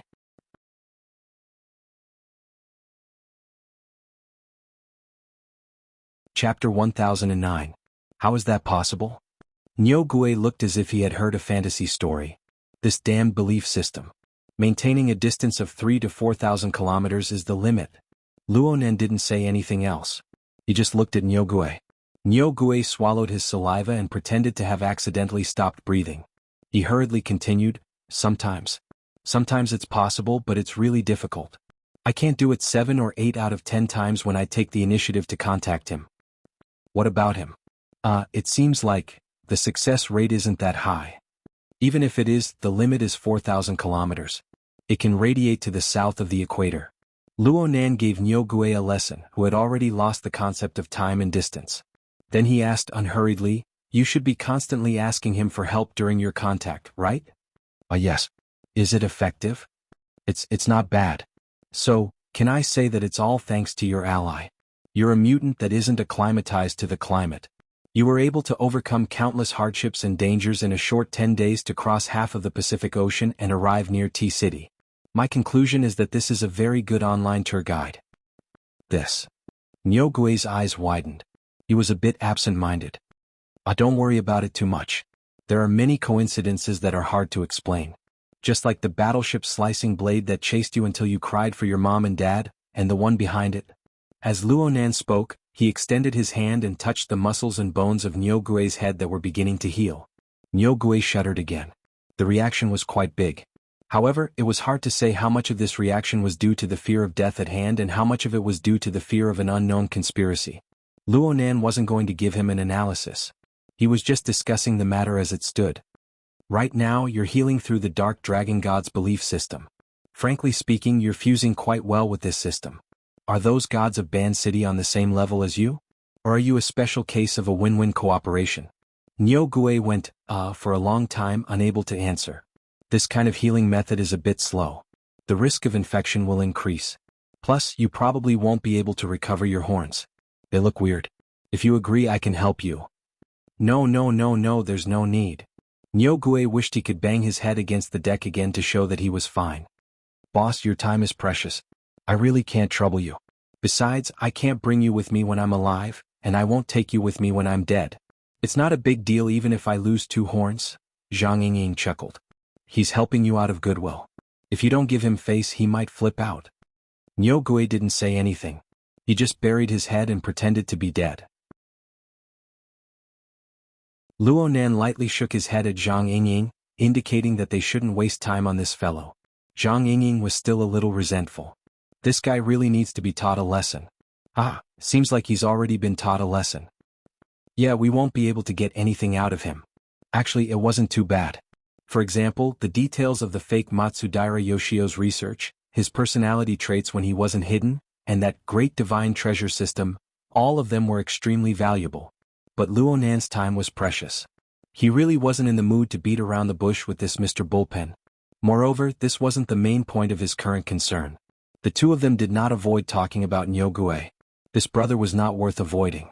Luonan said, "There's one thing you're right about. You really need to clean up this person." Nyogue raised his head in shock. It was so large that his skull, which was still in a softened and dispersed state, shook along with it. Then he saw Luonan extend his hand. Curls of water smoke accumulated and manifested in his palm. Soon, it coiled and condensed, transforming into an unfathomable ball of smoke. And it gradually became clear and transparent. From his angle, it seemed like he could faintly see the outline of the rippling body of water within. Luonan released his hand and the ball of smoke, which was rapidly turning transparent, floated in the air. The effect was very fantastic. But from Nyogue's perspective, it was clearly like a strange and enormous eyeball. It coldly stared at him. "Look, the yacht is about to reach the shore. You know that Koro Base is the most active trading market for marine mutants, right?" Luonan spoke to Nyogue with the tone of a coaxing child. The advantage of this tone was that it was gentle, without any sharpness. But the problem was, Nyogue had no sincerity at all. "Your appearance is too special. You definitely can't hide it from others. Even if you're not afraid, there's no need to make a high-profile appearance and attract danger, right?" Nyogue really wanted to speak, but Luonan said everything he could say. He didn't give Nyogue any chance to refute. "So go in. Go inside and recuperate. There are far fewer bacteria and viruses here than outside. It's a spatial fault. I specifically chose a relatively clean area of seawater nearby and used it as a benchmark to create it. It's a very good space to store living bodies. The only problem is that it's not stable enough. It also lacks a nutritious environment. I'm currently thinking of a way to solve this problem." Boss, I'm relieved that you're taking the initiative. To tell the truth, I'm a bit worried that forcefully stuffing an entire faith system crystal inside would cause unnecessary space-time disturbances or something. Who knows where I might throw you when that happens. Nyogue's eyeballs were about to pop out. He didn't speak anymore and his entire body shrunk back. Luonan was still expressing his gratitude. It's great that you can cooperate. We can take this opportunity to do a practical experiment. If we publish a paper, I'll give you a name. Niu Gui howled miserably. He clawed at his limbs, wanting to turn around. But under Luonan's hands, he really didn't have the slightest bit of resistance. His vision blurred. It seemed that a slightly fishy seawater wrapped in cold air assaulted his face. And then, there was no then. On the deck, Zhang Yingying's reaction was roughly the same as Yin Li's when she saw this toy for the first time. She didn't know how to react for a time. Space-time-related abilities were always mysterious. It was especially easy for one's imagination to fill in the blanks, especially since Xia City had Ouyang Qin, a big shot who created the logic world. And the essence of the logic world was indeed a spatial fault. Clearly, Zhang Yingying's imagination had gone a bit too far. Luonan originally wanted to spend a bit of time to explain things to her, but he had a feeling when the words reached his mouth, he swallowed them back down. He just laughed and said, "I'm going to use this move to move my grandfather's laboratory equipment away. What do you think?"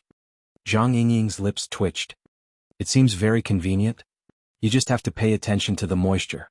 Luonan laughed out loud. Before he could finish laughing, the rumbling of an engine came from the surface of the sea. It was completely different from the yachts, but the two were rapidly approaching each other. It was an extremely dazzling dark red motorboat. It approached from the port side of the yacht, which had already slowed down in speed. Soon the motorboat and Luonan were on the same deck. The driver was dressed casually in shorts and open-necked floral shirt, whistling a greeting to this side. Zhang Yingying was stunned at first, but her expression quickly changed. She could clearly feel the arrogant burning vitality of this person.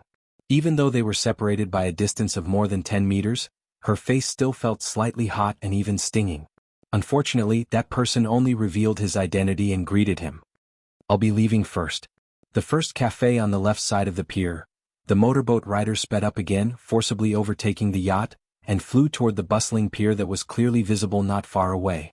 "Blood demon?" Luonan made a final confirmation. "That's him." Zhang Yingying curled her lips and frowned unconsciously.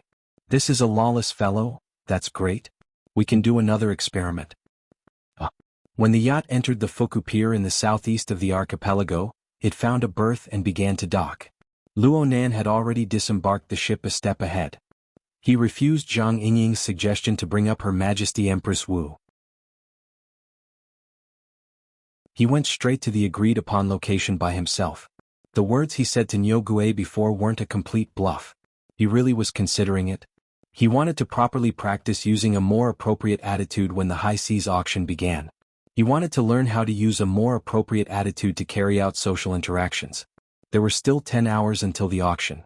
It was simply impossible to complete the grand counterfeit plan he had in mind. Luonan needed more time. What did he rely on to obtain time?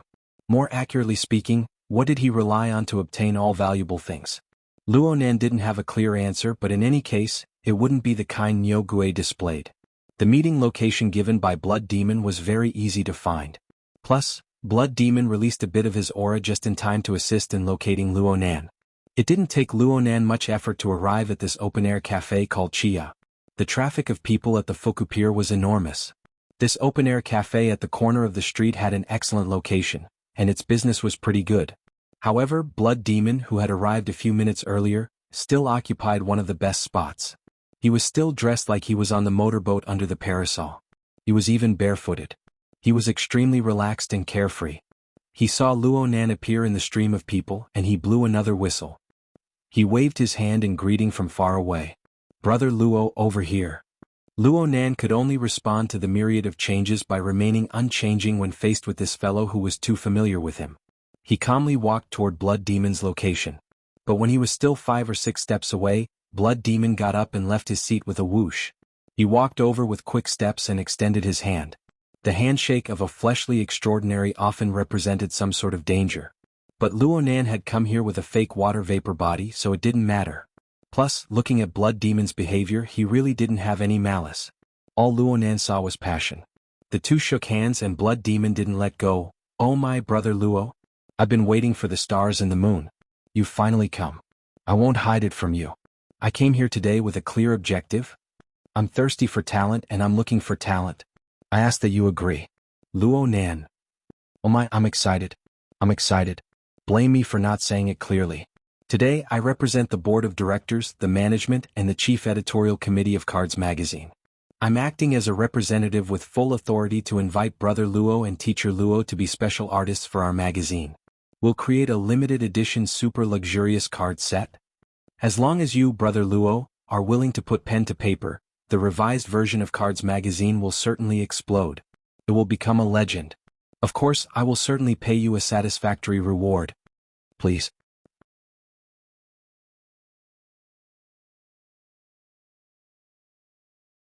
Chapter 10:10. It seemed that the situation was slipping in an unknown direction. Luo Nan felt baffled when faced with this kind of blood demon. If it weren't for the fact that the other party appeared to be reserved on the surface, Luo Nan would have suspected that he had encountered a shoddy salesperson. Luo Nan expressed very politely, "Apologies? I don't quite understand." I was too excited. I didn't explain clearly." Blood Demon didn't come over to ask Luo Nan to sign his name.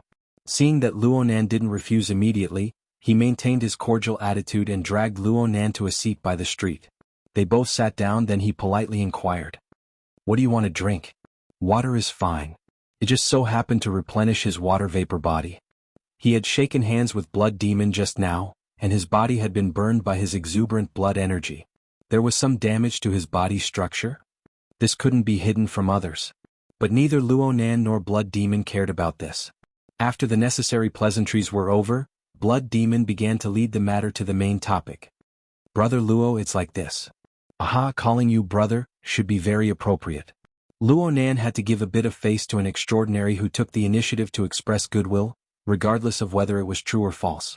Luo Nan found it hard to refuse, so he laughed and returned to being the introverted boy he was more familiar with. He wanted to see what sort of tricks this fellow with a belly full of desire to show off was up to. Blood Demon had the posture of having a long talk today. "Let's go through things from the beginning. Let me first ask you, brother. Do you know about the matter of me investing money to purchase Cards magazine?" Luo Nan responded honestly, "I heard about it. I just heard about it last night." "Yeah. It's just something that happened in the past 2 days." Blood Demon grinned. "Actually, with your personality, I'm quite surprised that you know about this sort of senseless tidbit." Luo Nan really didn't know how to respond to Blood Demon's evaluation of the news that concerned him. Blood Demon seemed to be able to sense Luo Nan's thoughts. He laughed in an even more exaggerated manner. "I bought it for fun in the first place. I'm happy and I can make everyone laugh. Of course, that's even better. If brother knows about this matter, then you should understand what Cards magazine does." "Yes. It's probably a ranking for extraordinaries?" More or less. Blood Demon raised a finger. "Speaking of rankings, do you know, brother? I'm just worried that you have a misconception." Luo Nan just felt that Blood Demon's thoughts were very free. Blood Demon said, "I know you haven't been in this circle for long. But from the very beginning the level of contact was very high. Recently he had been dealing with Ouyang, the martial emperor, the true god, and Abner. Some time ago there was also Gong Chi and Jin Tong. There were too many of them. How should I put it? Let me be more straightforward. Young people always look at things in black and white. If you're not a friend, then you're an enemy. Of course you've really risen too quickly. Some of the older guys don't even have the time to adjust their attitudes. A second ago they looked like they could do whatever they wanted, but in the blink of an eye, they're about to clash. This kind of embarrassing feeling is really embarrassing, you know? So, you have friends and most of them are kind to you from the beginning. But there are many enemies and they are often extreme. You see. Blood Demon's language was extremely exaggerated, but it was very picturesque. Luo Nan unconsciously associated it with a few people and a few things. Although Blood Demon acted like an old man and called him a young man, Luo Nan didn't feel annoyed. It was probably because of the novelty. Very few people said these things to him face to face. Especially when it came from the mouth of an extraordinary. To a certain degree, it was more authoritative than the analysis of intelligence agencies. Listening to these kinds of evaluations could be considered a kind of correction. Luo Nan nodded. Quite accurate. Of course. I have a way of judging people. Blood Demon's smile never stopped. He waved his hand. I'm not analyzing your character. Actually, I really don't believe this. Young people change very quickly. You're only 17 this year, right? I'm 17 in June. Blood Demon's narration became even smoother after receiving Luo Nan's confirmation. You see, life has just begun. When I was 17, I only knew how to hang out in nightclubs. What about you? You've entered this kaleidoscopic circle for less than a year. The inertia of your previous character is still in effect. The things you've been looking forward to all this time have yet to be accomplished. The explosive conflict hasn't ended yet. You don't even have the chance to breathe a sigh of relief. Just like this cup of fruit wine before me. The dregs haven't even settled yet. Who knows what the situation will be like in the future? You'll have to wait for a period of time. Maybe a year or two, maybe 3 or 5 years. Then you'll suddenly reach a period of peace. When that time comes, we'll definitely chat about different topics. Perhaps you'll be as unbearably vulgar as me. Perhaps you'll be even less popular than you are right now. But you'll definitely change greatly. This is because 1 year in this circle will have an effect on your previous circle of life for 5 years. Sooner or later, the traces of your previous life will be distorted and even melted away. I dare guarantee that. Luonan was deep in thought. Blood Demon suddenly slammed the table. *CK. We're off topic again. What were we talking about? We were talking about the rankings. We were talking about my misconception. That's right. Misconception. Blood Demon used a finger to poke at Luonan's chest.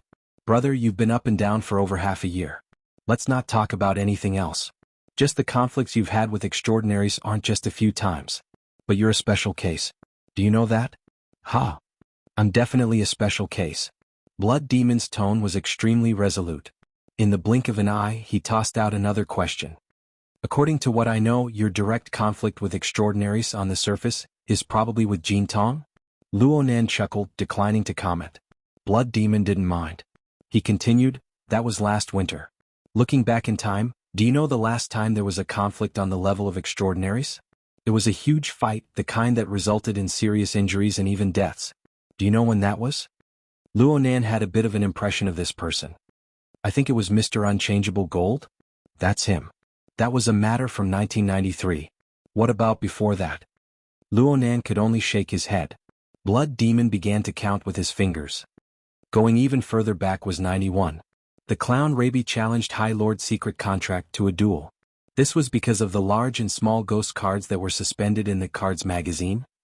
This was also the time when the magazine was at its most glorious. Actually, there are quite a few things like ranking lists that involve us on this level. But only the cards magazine has a bit of novelty. In addition to this glorious period of history, I took aim at it this time. I plan on adding a bit more flavor to it. Going even further back was the latter half of the 90 year. Apollon lost to High Lord Secret Contract and signed his name. Otherwise, Old Man Secret Contract wouldn't have pulled Raby out for a duel if he hadn't revealed his ability. Going even further back was the beginning of the same year. It was Nick, that wastrel. He did things that angered even the heavens and the people. He was chased deep into the sea, not daring to come ashore for the rest of his life. Looking again. There's nothing left. Brother, take a look. More than half of the 90s have passed. There are only so many battles between extraordinaries that can be said to be true.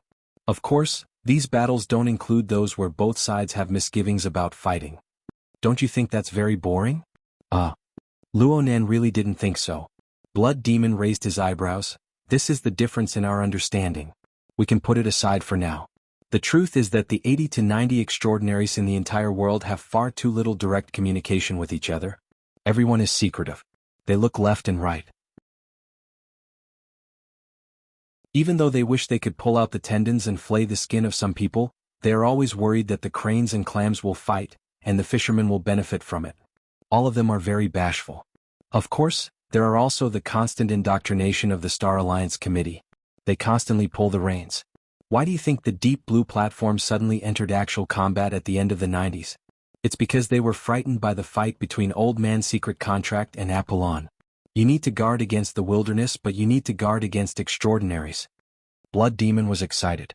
He didn't give Luonan any room to interrupt. His mouth gushed without end. In this sort of situation, what do the vast majority of extraordinaries look at in terms of strength? They never look at each other's battle results. At most, they use the foundation of their basic realms to replace it with their battle results against mutants. Actually, if it's really just like this, then it's fine. Then you guys just put in Dongxing in the number 1 position under the heavens. But that fellow is just a 10 of spades. He almost didn't make it into the top 16. What's the reason? Because the ranking also takes into account the social status, academic achievements, political influence of the people on the ranking. So, Abner is the king of spades, Mao Jing'er is the king of hearts, and Lanier is the king of clubs. Let's not even talk about the 4 from the 3 great orders. Luonan was already a bit strained. He knew of Ndongxing because Baijan of City was a legendary character even in the secular world. An NPC character modeled after Ndongxing existed in the 10 Days in the Wilderness. It wasn't a hero. It was a commander who issued daily missions. It was a very transcendent kind. As for Lanier, he seemed to be the number 2 figure of the Order of Justice. As for Apollon, Nick, and Rabbi the Clown, Luonan only had a vague idea. Perhaps his best choice right now was to go online and look up the last issue of Cards magazine. Then again, these were just details that were unfriendly to those with obsessive-compulsive disorder. The true core content was Blood Demon's basic intentions.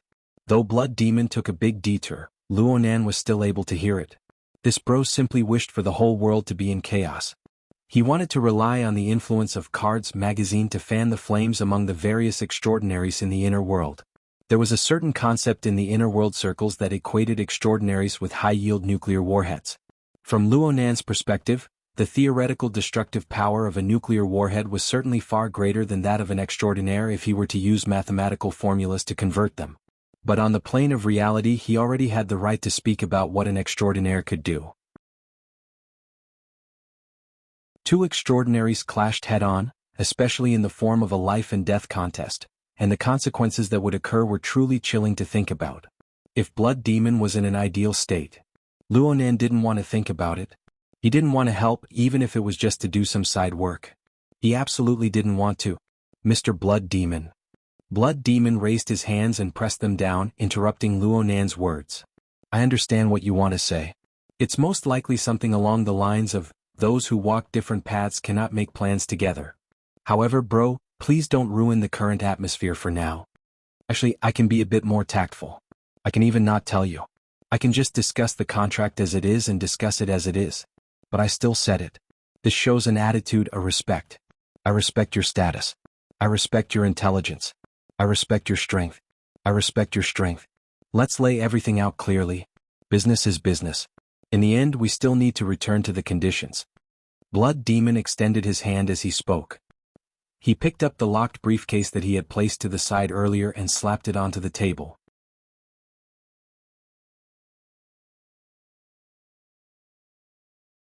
Chapter 10-11. Luonan thought that he had encountered the classic treatment of smashing his face with a large sum of money in the movies. For a moment he really wanted to see the box open and see that it was full of cash. Oh, this was the era of authority. Hoping for a box of gold was more reliable. However, judging from the amount, it didn't seem like it. The Blood Demon did not beat around the bush anymore. Playing tricks on a master of mental sensing would only make him a laughing stock. He quickly opened the chest and turned the opening to Luonan's side. What Luonan saw at this moment was a neatly stacked pile, black cloth. This kind of cloth looked quite high class. It was pure black and almost didn't reflect any light. However, upon closer inspection, there were some satin-like dense weave patterns. With such a material there should be some special processing. Luonan was certain that there were extremely restrained psychic waves within these layers of cloth. They curled up in an orderly manner. It was clear that this was a strange item that had undergone the blessing of extraordinary strength. In addition to the cloth, there was a slightly thick stylus in the upper layer of the lockbox, half of which was exposed. The body of the brush was jade white and covered with a cap. The texture was not bad, and there were also spiritual waves radiating from it, faintly resonating with the cloth. What is this? Luonan didn't know what this toy was, so he obviously wasn't tempted at all. He was just curious. The secret deed. It's a good thing that I got from High Lord's secret deed. It can carry extraordinary power. We can use it as the drawing paper and then use the H4, a organic powder that has the highest affinity with soul power to solidify and process it as the brush. Brother, are you not going to give it a try? Luonan laughed in spite of himself. It was obviously impossible for him to change his mind just because of this special material. However, he was not pretentious. He reached out and took the paintbrush. He weighed it in his hand and touched the secret deed book in the box. Although the name was quite scary, it still felt like cloth. Are you going to use this as playing cards? Even if the cloth could be cut, the material didn't seem to be the kind that could be opened and closed freely in one's hands, nor could it be swung around with a pa-pa sound. Just give it a try. You'll know once you try. The blood demon was quite an interesting guy when he did not intentionally reveal his nature of craving for the world to be in chaos. It was as if he was going to extort money at any moment. Luonan wasn't afraid of being blackmailed. Plus, his skin had grown thicker recently. If Blood Demon told him to try, he would try. First, he took off the cap of his pen and drew a few strokes on the table. He wanted to get a feel of what it felt like to have an affinity with soul energy. Then he took out a piece of cloth from the box and spread it out on the table. Then he pulled out a piece of cloth from the box and spread it out on the table. The blood demon was very attentively moving the cup and other miscellaneous items away to make space. The actions of the crowd was quite eye-catching. A few people were driven by curiosity and stopped to watch. Whether it was Luonan or blood demon, they both had temperaments that were immune to the influence of the outside world at any time. He even explained some background knowledge and basic usage of the skill. The spiritual waves of the painting brush and the secret contract have been specially adjusted. As long as you pour your soul energy into the painting brush, the two will be able to link and form all kinds of unimaginable effects. Old. The Nan, Luo deed spirit, was spirit. Spirit Nan. Demon Luonan really wanted to see what kind of toy he could make with the brush in his hand. From his perspective, the psychic wavelength structure between the Nan and the secret deed was not rigorous enough, but it was nimble enough. It was as if the Nan had left some room for the writer at the very beginning of the design. When the writer's soul strength was added, the so-called three begets all things could indeed give rise to many possibilities. This sort of interactive design structure could be said to be quite brilliant. Luonan's hands began to itch. He began to select targets in his mind. Of course, he could not do as Blood Demon wished. He could filter out all the extraordinaries he knew and saw. Actually, the safest ones were still life paintings and landscape paintings. He wasn't good at them and he was too shameless. In the end, Luonan's shameless art had yet to reach great success. He suddenly smiled after a round of selection. The tip of the brush dropped down, and a white outline was drawn on this seemingly extremely soft cloth. Luonan was the first to say, "Not bad," after he truly began to draw. This sort of soft cloth was by no means an ideal drawing paper. Luonan's sketching technique had extremely high requirements for the fine details of the lines. If he were to draw the entire cloth with a single stroke, then there would be no need to say anything. But this sort of embarrassing thing didn't happen. Luonan didn't feel the softness and stiffness of the cloth at all. In fact, there was still an extremely small distance between the tip of his brush and the secret deed. The psychic waves were completely interacting with each other. They carried the tip of the brush as it wandered, leaving some leeway for it to be used. And the infusion of soul strength caused the feel of the brush to be strengthened. This was a bit different from drawing on paper as usual, but it was already very similar to the feeling of being in the virtual work area. As he cheered, Blood Demon raised an eyebrow to the side. "Ox Demon? That's right." The target Luonan had casually drawn was none other than the Lord Dark Dragon God, who had been crying in snot on the deck of the yacht not too long ago. In the end, Luonan was a sincere person. He didn't expose his most shameful image, but with just a few strokes, the image of the ox with the head of a spider with the body of a bull leaped out to the surface. It appeared malevolent, yet it was low and crafty. It's not bad, right? Luonan was just experimenting. He sketched out a rough outline. It was enough for him to get the spirit. He put away his brush, finding it hard to conceal his anticipation. And then, Blood Demon chuckled and snapped his fingers. The black cloth on the table burst into flames out of thin air with a bang. The flames flourished, but they were extinguished in a flash. The heat wave caused the surrounding uninvited spectators to cry out in alarm and shrink back. Then everything returned to nothingness. There was only a card-like piece of cardboard that floated down slowly. Wow! Some of the spectators began to applaud. They clearly thought that this was a street magic show. But no matter what, it was impossible for the two magicians to continue performing. Luonan extended his hand and caught the fluttering piece of paper. This was a wide standard card with a size of 6.3 by 8 millimeters. It was a bit bigger than the cards he normally played. On the back of the card was an orderly pattern of unknown meaning. And on the front, the image of the ox demon that Luonan had just drawn had already shrunk to a size suitable for the face of the card. It lay there obediently. The surroundings seemed to ripple with watery light. The visual effect was pretty good, but the secret wasn't just in the visual aspect. As for what it was, Luonan had yet to see it. It was interesting just like this. Interesting. Luonan held the card in his hand. He was a bit reluctant to part with it for a time. Was this designed by the High Lord of Secret Contract? In any case, it's a special product of his order. Are you familiar with him? I found a total of 2 artists. One is you, Brother Luo. The other is him. Luonan was very surprised. The High Lord of Secret Contract supported Blood Demon's bullshit plan? Was Blood Demon boasting shamelessly? Or was that person plotting something through the secret contract and through this matter? Luonan thought for a bit, but he didn't delve any deeper. This was no longer his area of expertise. Since he couldn't figure it out, he simply tossed the card onto the table and laid his cards on the table. This is very interesting, but it's absolutely not a reason for me to participate. Blood Demon didn't care one bit. I understand. I don't expect to rely on this to convince you. However, I'm going to make a big move next. Oh. I'll say a keyword first. Cloak. Luonan raised his eyebrows. He didn't say anything for a few seconds.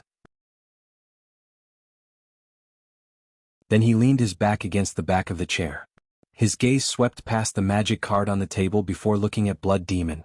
It was as if he was looking at Nyogue's face, which had nearly collapsed into nothingness not too long ago. This caused Luonan's suddenly changed mood to ease a bit. Cloak. For me, this isn't a keyword. It's a sensitive word. The meaning behind it is extremely rich. There were some words that Luonan didn't need to say. He had a soul cloak.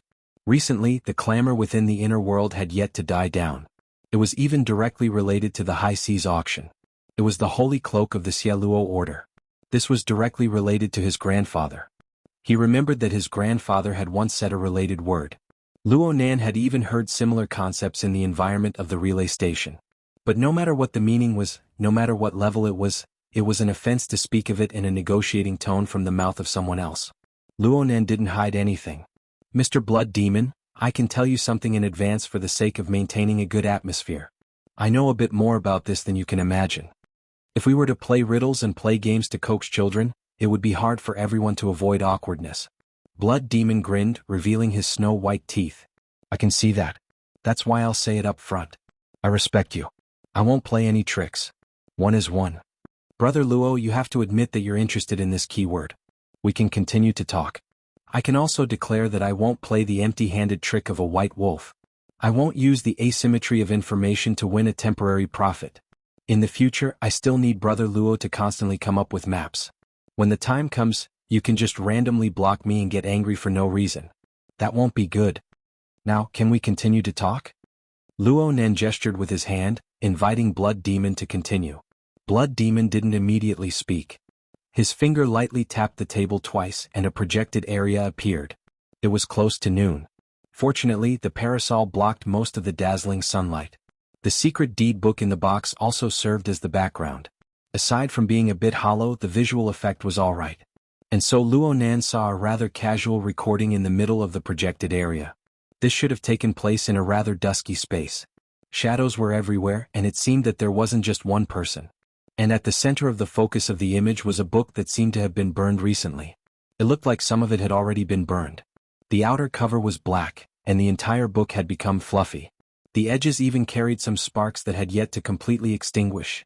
No, this seemed to be. Luonan's gaze quickly streaked across Blood Demon's face. Blood Demon revealed a seemingly friendly smile, indicating for Luonan to continue watching. Luonan turned his gaze back to the projected area. At this moment, a hand reached out from the image and took the book from the previous owner. It casually patted away the remaining sparks on the burnt hardcover and seemed to have even blown at it. Then it flipped the book casually amidst the rising smoke and dust. The special structure of the book was incomplete, but it was enough to be recognized. Luonan looked at the edge of the damaged hardcover, and there was an iron binder that hadn't deformed yet. It wasn't a book. It was a split notebook.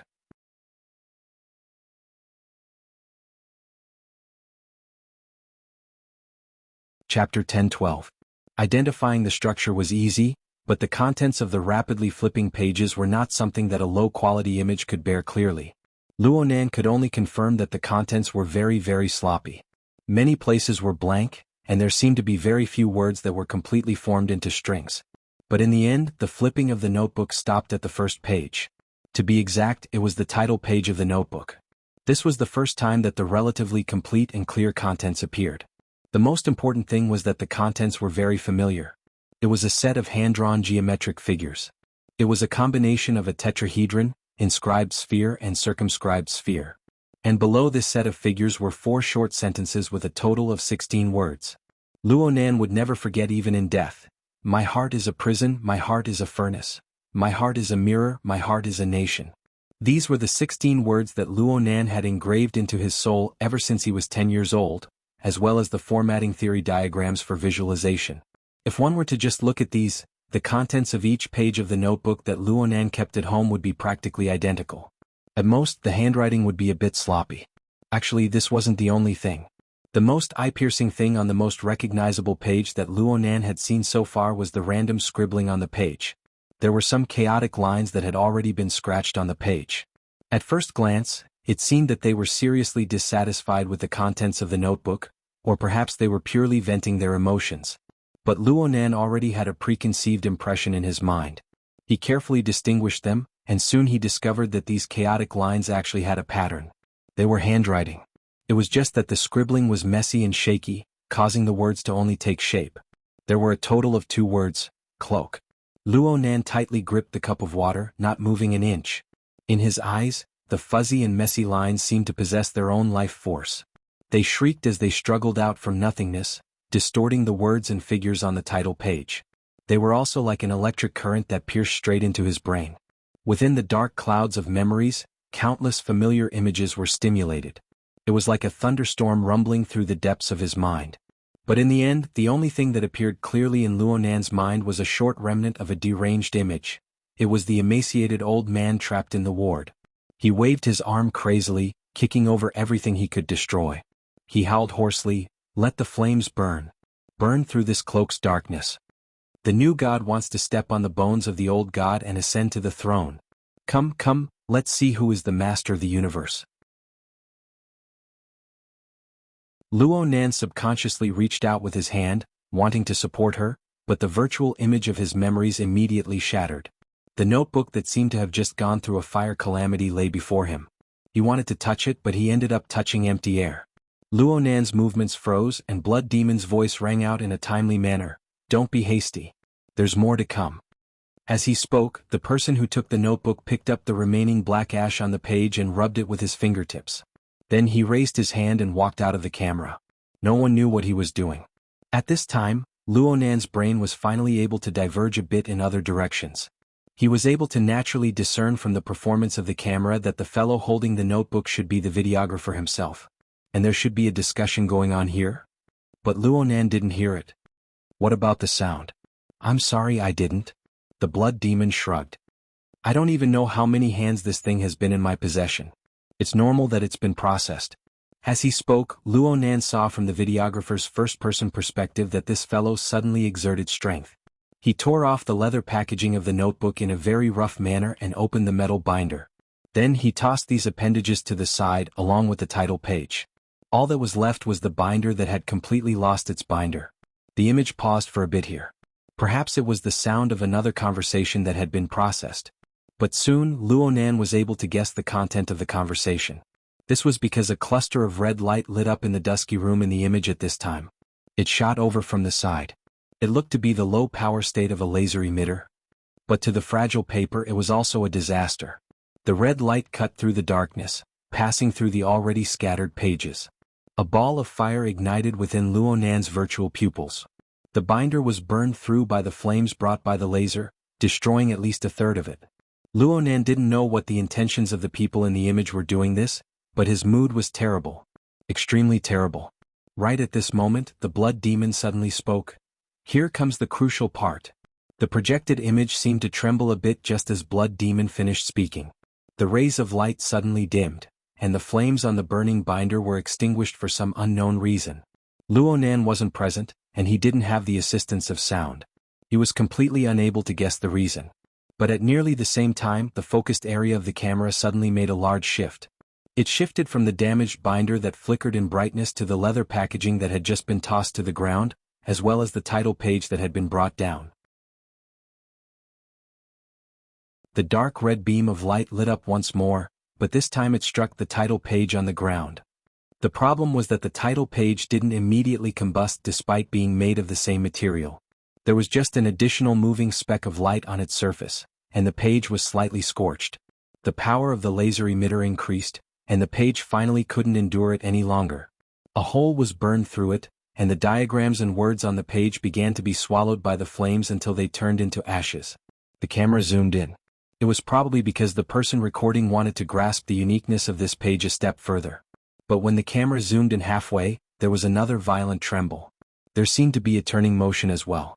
Just as the camera started to move, the field of view of the camera turned chaotic. It was as if the person recording had suffered an attack. Here. Blood Demon was like an incompetent commentator. He buzzed to the side. Luonan didn't need Blood Demon to explain. He was doing his best to distinguish the various elements within the terrible chaotic image. There was still some burning light within the violently shaking camera. Occasionally, Luonan could see the binder that had already scattered into the air. Once, twice. But when Luonan glanced at these binder pages for the third time, he suddenly discovered that these flying binder pages seemed to be dissolving.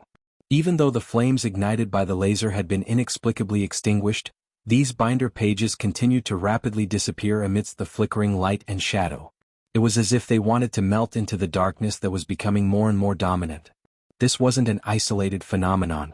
Instead, it was a consistent trend among all the binder pages that Luonan was spying on. This wasn't the end of it. There seemed to be a new element mixed into the chaotic scene. It was as if sand and dust had blown in. Fine and dense grains of sand had blown into the room by some unknown means. They struck the bodies of the people inside who were already in a sorry state. Then there was an instant of emptiness and a flower of blood that quickly filled in. This was a sandstorm? The video ended here. Luonan sat there like a statue. Blood Demon coughed.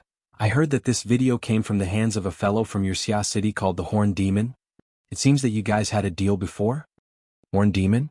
Humans' thoughts were just this strange. They wouldn't be able to discover anything before they had a standard answer. Many things could be associated with a case. Luonan immediately felt that the person recording had made an action before. It was the action of picking up dust and raising his hand. Could it be that he placed the dust in his mouth and tasted it?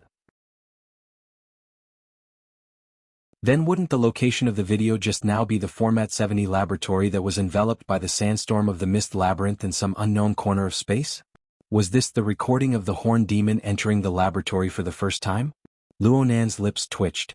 He used this action to express his mood. It's very clear that he held back. This is indeed a pleasant surprise. I personally believe that this video is quite valuable. But it's very strange that the Horn Demon didn't hand it over to the Toyama auction house to verify the value of the auction item. Auction item? That's right. There's more than one notebook like this. Blood Demon winked at Luonan. It seems that the Horn Demon used an ordinary notebook to trick you? Whether it's ordinary or not, it's up to me to decide. But from his subjective wishes it's like this. Luonan began to spit out fragrant words. That damned bastard. He's tight-lipped towards us. However, damned was quite appropriate right now. Blood Demon chuckled. Since you're interested, brother, I'll talk about some information and analysis of this notebook. First is the background. The Horn Demon entered the laboratory left behind by your grandfather in the wilderness and moved everything away. You certainly know about this matter. However, how he managed to get in will have to be linked to the keywords we've mentioned before. Cloak? It's the Holy Cloak. This is the so-called Holy Cloak of a small order in the wilderness. But no one knows what a cloak actually is. Perhaps, brother, you have an idea? You're talking about the evil Luo order? Luonan blurted out, but he swallowed the first word halfway out of his mouth. It was already very clear who the Luo in the evil Luo order was. Why did he have to pour dirty water on himself? Blood Demon raised his eyebrows once more. Sure enough, you know. Blood Demon's understanding of Luonan was a bit off. Actually, Luonan really didn't know what kind of holy cloak Wu Jun had. It was just that he had already deeply participated in the subsequent pursuit and excavation operations of the Horn Demon and the Amaterasu Order. He gave them a ruthless blow in passing. Before Luonan could figure out how to correct Blood Demon's misunderstanding, the latter came to a realization first. That can't be right. If you've always had a relationship with the Luo Order, how could the Horn Demon have it? It can only be after the event. Did the Amaterasu Order act in such a high-profile manner? Oh wait. Blood Demon seemed to have thought of something. This fellow's brain was too good. Luonan didn't want to give Blood Demon a chance to investigate further, at least not right now. He said bluntly, "Just talk about the notebook." Blood Demon grunted twice. He was a bit unwilling, so he could only reorganize his words.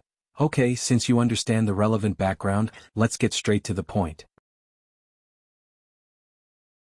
The Horned Demon discovered the entrance to the Wilderness Laboratory from the evil, the Luo Order. At the time they were an expedition team, the kind that broke in. You understand. Perhaps Luo Yuan was also the source of information. Luo Nan held the cup of water and silently added in his mind. He suddenly became a bit distracted. In terms of information, Luo Yuan's role could only be more important. That fellow clearly knew the standard answer, yet he made the Horned Demon take a detour and use Wu Jun's Luo Order as a breakthrough point. In the end, the Amaterasu Order entered the scene, provoking a true god and the Pope. Why?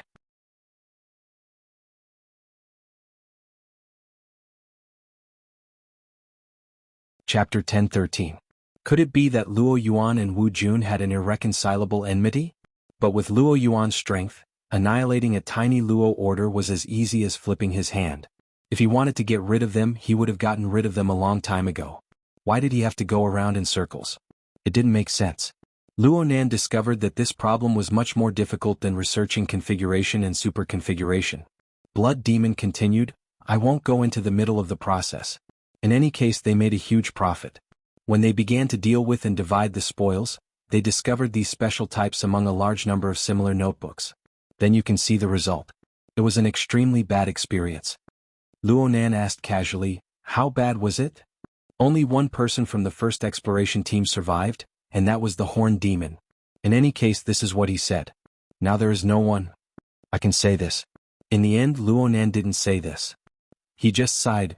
"Notebooks are different from other notebooks." Yeah. These notebooks are different from the other notebooks. Right now there are only 4 notebooks that I'm talking about. Blood Demon raised 4 fingers. The Horned Demon's shoddy experiment resulted in the complete destruction of one notebook, which is the one you see right now. Right now there are only 3 notebooks left. Having said this, Blood Demon discovered that the glass of water in front of Luo Nan was almost empty. He snapped his fingers, indicating for the waiter to come over and refill the glass. Luo Nan didn't care about outsiders. In any case, no ordinary person could understand these things. Will the remaining 3 notebooks be auctioned? There is only one definite information. What about the other 2? This is the core content of today's transaction. Blood Demon withdrew his 4 fingers and clenched them into a fist. But before Luo Nan's mood could clearly change, he revealed a huge smile. "But don't worry. I believe in your character. We can use an advance payment method. I'll tell you the whereabouts of one of the notebooks first. It's actually quite easy to guess." Blood Demon didn't wait for Luo Nan to express his agreement and openly announced the answer. The remaining 3 notebooks were taken out from the laboratory and sent to the Fuji Auction House headquarters in Bin City. One of them, has already followed the Jadeite light to the Pacific Ocean. It's just waiting for tonight's auction. The other one has never left Bin City. The Amaterasu Order? It's easy to guess, right? As long as you have a clear understanding of the situation, you don't need to use your brain. Blood Demon was still suspicious of Luo Nan. He was deeply involved in this matter. Luo Nan was thinking, would the Horned Demon honestly hand over these special notebook pages to the Toyama auction house? He must have been sent to the Amaterasu Divine Court. Of course, this fellow Luo Yuan might have had a hand in the middle. Luo Nan couldn't make a judgment on whether the Horned Demon had a closer relationship with Luo Yuan or whether he obeyed the orders of the true god and the Pope. Blood Demon and Luo Nan were both thinking. They were both thinking a lot. They were both correcting their own viewpoints and opinions. The two of them looked at each other. Their thoughts cut in from different angles and converged at the same time. Looking at it this way, the chaos in Ban City didn't seem to be a simple and not too beautiful accident. At this moment, there was a tacit understanding between the two. Under such circumstances, communication was even more necessary. The Blood Demon continued. As far as I know, the true god and the Pope are very concerned about this item. They suspect that this is the key to sealing the secrets of your esteemed grandfather's laboratory. They want to conduct in-depth research on it. Should I thank them for valuing me? Brother, you can pay your respects to them in person. In any case, they are currently working on deciphering the secrets within the notebook. According to the intelligence I know, they have high hopes for this notebook. They even believe that it is the key to catalyzing the most perfect system of the Fusang Divine Tree Grand Divine Treasure. This name is too hard to pronounce. We are used to calling it the Sun Tree. The Sun Tree? Luo Nan smirked. Very straightforward. Their ambitions are even more straightforward. Blood Demon raised his cup and saluted the sun that had already risen to its zenith. The bald old man can still hold it in. That fellow, the true god, has clamored more than once. He wants to use this great tree constructed upon the grand divine treasure system to pave a stairway to true godhood. Oh my, he's surprisingly modest. Luo Nan didn't have a hint of mockery in his words. Instead, he was truly astonished. I thought he thought of himself as a god a long time ago. Blood Demon laughed heartily. We're all in the same circle. There's no need to expose each other's shortcomings. God. If a god was like that, I would be the first to cry out loud. Blood Demon drained the cup of fruit wine in one gulp as he chatted. Luo Nan didn't quite understand what Blood Demon meant. Blood Demon's interest was piqued. He gave a few more comments. Of the three great orders, only the Amaterasu order dares to boast shamelessly about themselves as gods. However, it seems that they're the only ones who have seriously delineated the system of gods. They've stuffed all the cats and dogs in Ban City into the system of the divine treasure. They're also a part of the Sun Tree. Let's not talk about anything else. Just by looking at their actions, they're a level stronger than Old Man Secret and that woman from the Order of Justice. In any case, this is what I believe. Luo Nan shrugged. He wasn't interested in continuing on this topic. Blood Demon quickly corrected himself. Don't you want to hear their analysis of these notebooks? This is a unique piece of information. Continue to use it as an advance payment. This sort of transaction will soon be impossible to see in today's world. Luo Nan pursed his lips. A second later, he gestured with his arm, inviting Blood Demon to continue. Blood Demon laughed even more happily. He knew that this transaction was about to be completed. The more it was like this, the more he needed to display his sincerity. First, let's talk about the notebooks themselves. According to the information, the contents of these notebooks aren't continuous. Instead, they're a sort of integrated product. Blood Demon rewound the recording to the time when the Horn Demon flipped the pages. He indicated for Luo Nan to look at it. You understand. Fragmented notebooks are loose sheets. They can be pulled out and put in at any time. Adjusting the order and even adjusting the stored notebooks isn't a problem. The researchers believe that these 4 notebooks are very likely to have been pulled out and put together from the large amount of notebooks accumulated by Mr. Luo Yuandao, your grandfather, over the course of several decades. There's extremely clear evidence for this. Right now, we can see a few things from this crappy quality. The degree of age of these loose sheets isn't consistent. Luo Nan still didn't speak, but his silence was tantamount to agreement. The information I know doesn't show what sort of standards were used to select the loose sheets that were pulled out and put back together. Perhaps they haven't researched it yet. Perhaps they've researched it, but they're keeping it a secret. Blood Demon continued to poke at the blurry scene in the recording. I can see that the contents inside are extremely messy. It's not that the order is messy. Rather, the contents recorded on each page and even the state of the person who recorded it at the time are all extremely messy. You should be able to accept this, right? Luo Nan's face was expressionless. He used the calm attitude of a researcher to explain. My grandfather's mental state has indeed been terrible since the later stages of the wilderness. The information also shows that the vast majority of these drawn-out pages are works from the late 70s and early 80s.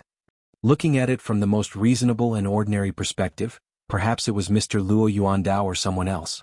Perhaps it was your father or your mother. They felt that these records in a deranged state were meaningless, so they were specifically drawn out to avoid interfering with the normal contents of the notebooks. As for these notebooks, are they a collection of mementos?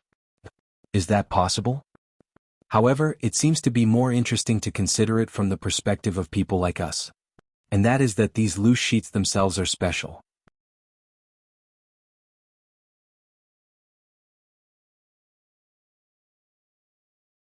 On the other hand, these special notebooks that had wandered about outside stimulated Luo Nan directly and intensely. The point of entry that Blood Demon chose was truly F***King accurate.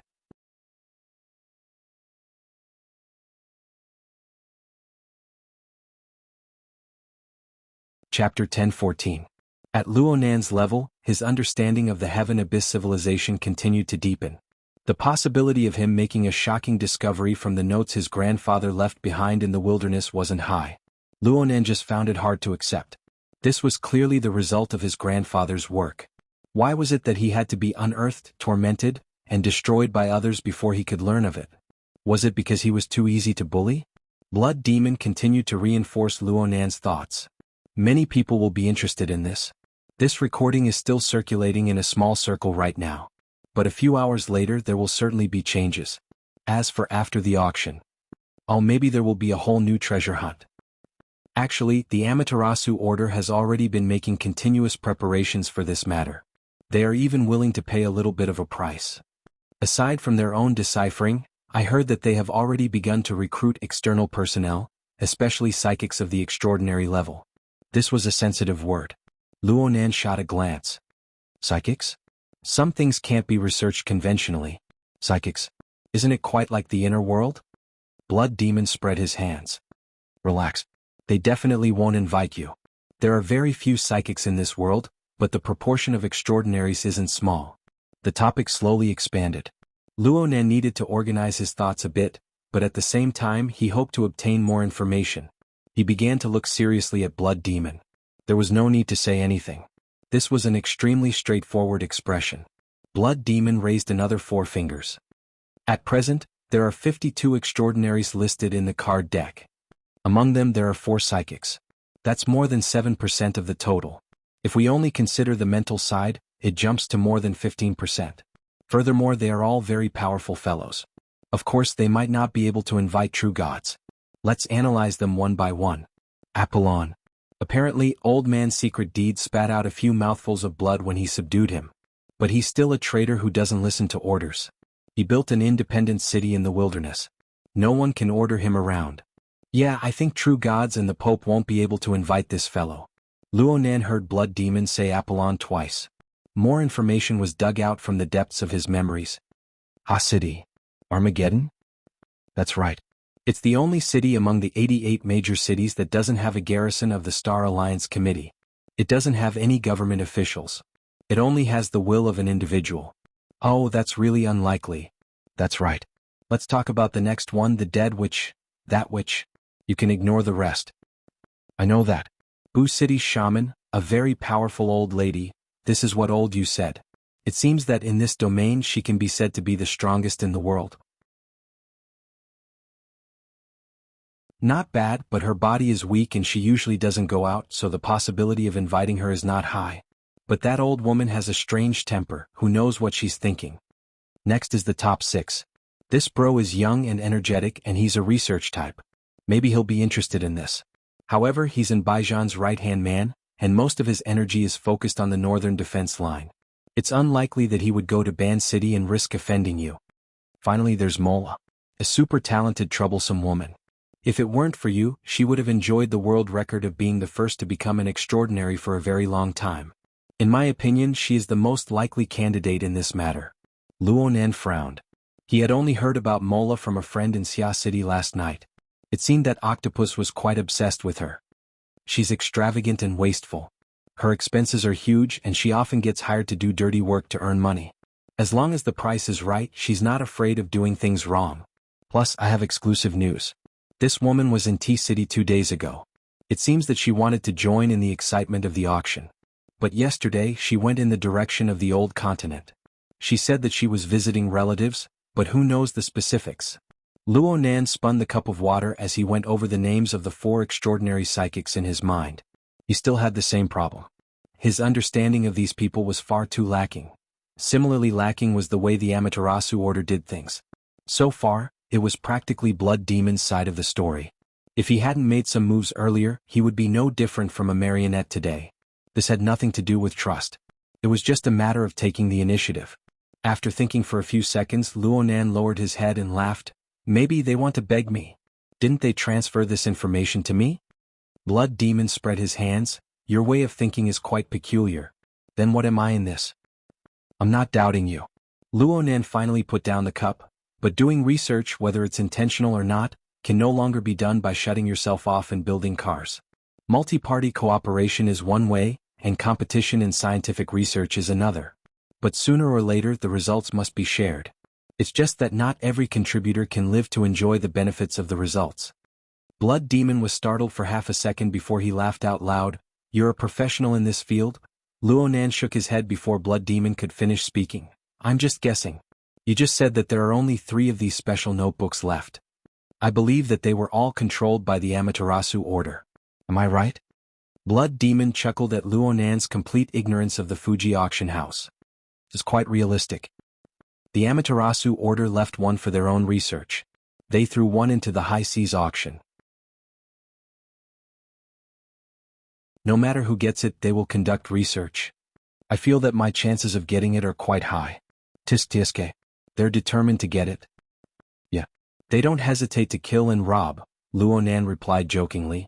Blood Demon let out a whistle. That's at least 2 research teams. Then there's one more? Luonan's voice suddenly cut off. He went back into a contemplative state. A full half a minute passed before he raised his head. His gaze looked straight at Blood Demon. Did you send the last one to Li Wei? Blood Demon raised his eyebrows twice. Brother Luo, it'll be hard for us to verify the price later if you do this. This was no different from admitting to it. Blood Demon wasn't someone who couldn't afford to lose. He grumbled and immediately satisfied his own curiosity. Brother, did you guess this by force? There's probably no one more powerful than Li Wei's Tianqi and Deep Blue Laboratory when it comes to research on supernatural powers. And the Amaterasu Order seems to have a good relationship with them? Of course, they're the best choice if you want to obtain research results faster. Blood Demon clapped his hands lightly. Sure enough, young people have good brains. From an intelligence peddler's point of view, today's business is a complete failure. Luonan shook his head slightly. I wouldn't dare. After all, Mr. Blood Demon is here as the full representative of Cards Magazine. This isn't business. It's an invitation. That's right. In the end, there's a difference between sincerity and business. Everyone else said, brother, you're a bookworm. You don't have good interpersonal skills. After talking with you today, I feel that you have great potential. Blood Demon and Luonan boasted and praised each other. It was as if they were already business partners. Frankly speaking, Luonan's thoughts of refusing right now were extremely weak. Blood Demon didn't go all out in a spurt of energy to finalize the contract. Instead, he diverted the topic a bit. I'll give you some pointers from the perspective of a senior when it comes to interpersonal skills. Blood Demon's carefree manner would probably have collapsed by now if it had been at the very beginning. But right now Luonan was calm and collected. He even bowed slightly, expressing his thanks in advance. Blood Demon began to talk endlessly, imparting the true scriptures. Brother, no matter how much you do research, you still need to socialize. It's true that intelligence agencies are quite developed right now, but at the level of extraordinaries, social circles are very important. Many truly valuable pieces of information simply won't leak out. They will only circulate within the narrow circles. Looking at your current performance, I can tell with a glance that you've never experienced the workplace before. It seems that you really shouldn't have this experience. But perhaps you've heard your family elders say that there are always a few sources of information in their units. Among them, there are big mouths who will spill the news the moment they hear it, regardless of whether it's true or false. But there are also people like me, people who are truly well-informed and can always be a step ahead. Is this a test of information channels? No, it's friendship and trust. Luonan could tell that Blood Demon still cared a bit about his little doubt just now. But now that things had reached this point, there was no need to hide anything. Luonan spoke in passing. So the high-level information traffickers are actually selling friendship and trust? Blood Demon choked for a moment, but soon he laughed again. That's right. However, things like circles aren't maintained by relying on friendship and trust in most situations. Once you get involved in more circles, you'll naturally understand this point. You should absolutely expand your social circle. You should interact more with everyone. You should visit a few more places and develop all sorts of so-called friendships. You can even develop a friend with benefits or something. Well, after thinking about it for a while, it seems that there really isn't anyone particularly suitable among the extraordinaries. Luonan didn't respond at all. Hey, I'm not trying to lead you astray. It's just that you need to understand that no matter what sort of friendship it is, it's essentially an overlay of communication. As long as there's communication, we can eliminate a lot of unnecessary suspicions. We won't make strategic misjudgments. We live up to this word, right? Luonan did admit to this. At our level, we absolutely shouldn't meet up only when there's something going on. By the time we feel like there's something going on, the situation is basically beyond redemption. If you want to play together normally, then you should play together. That's right. Just play together. The informal kind. There's no meaning in being formal. There's no value. The more formal a situation is, the less likely it is for a large group of people to reach a consensus. So don't pay attention to auctions. Don't pay attention to the round table conference. Those are just for show. They're displayed for others to see, especially those who haven't integrated into the corresponding circles.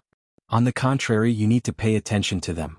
You need to be careful of informal private chats, cocktail parties, gambling houses, and even karaoke in small private rooms. The malice and killing intent in those are the strongest. Do you want to go and experience them? Luo Nan was startled, but he soon determined that Blood Demon's attention began to shift. He turned toward the crowded streets, toward a certain special point.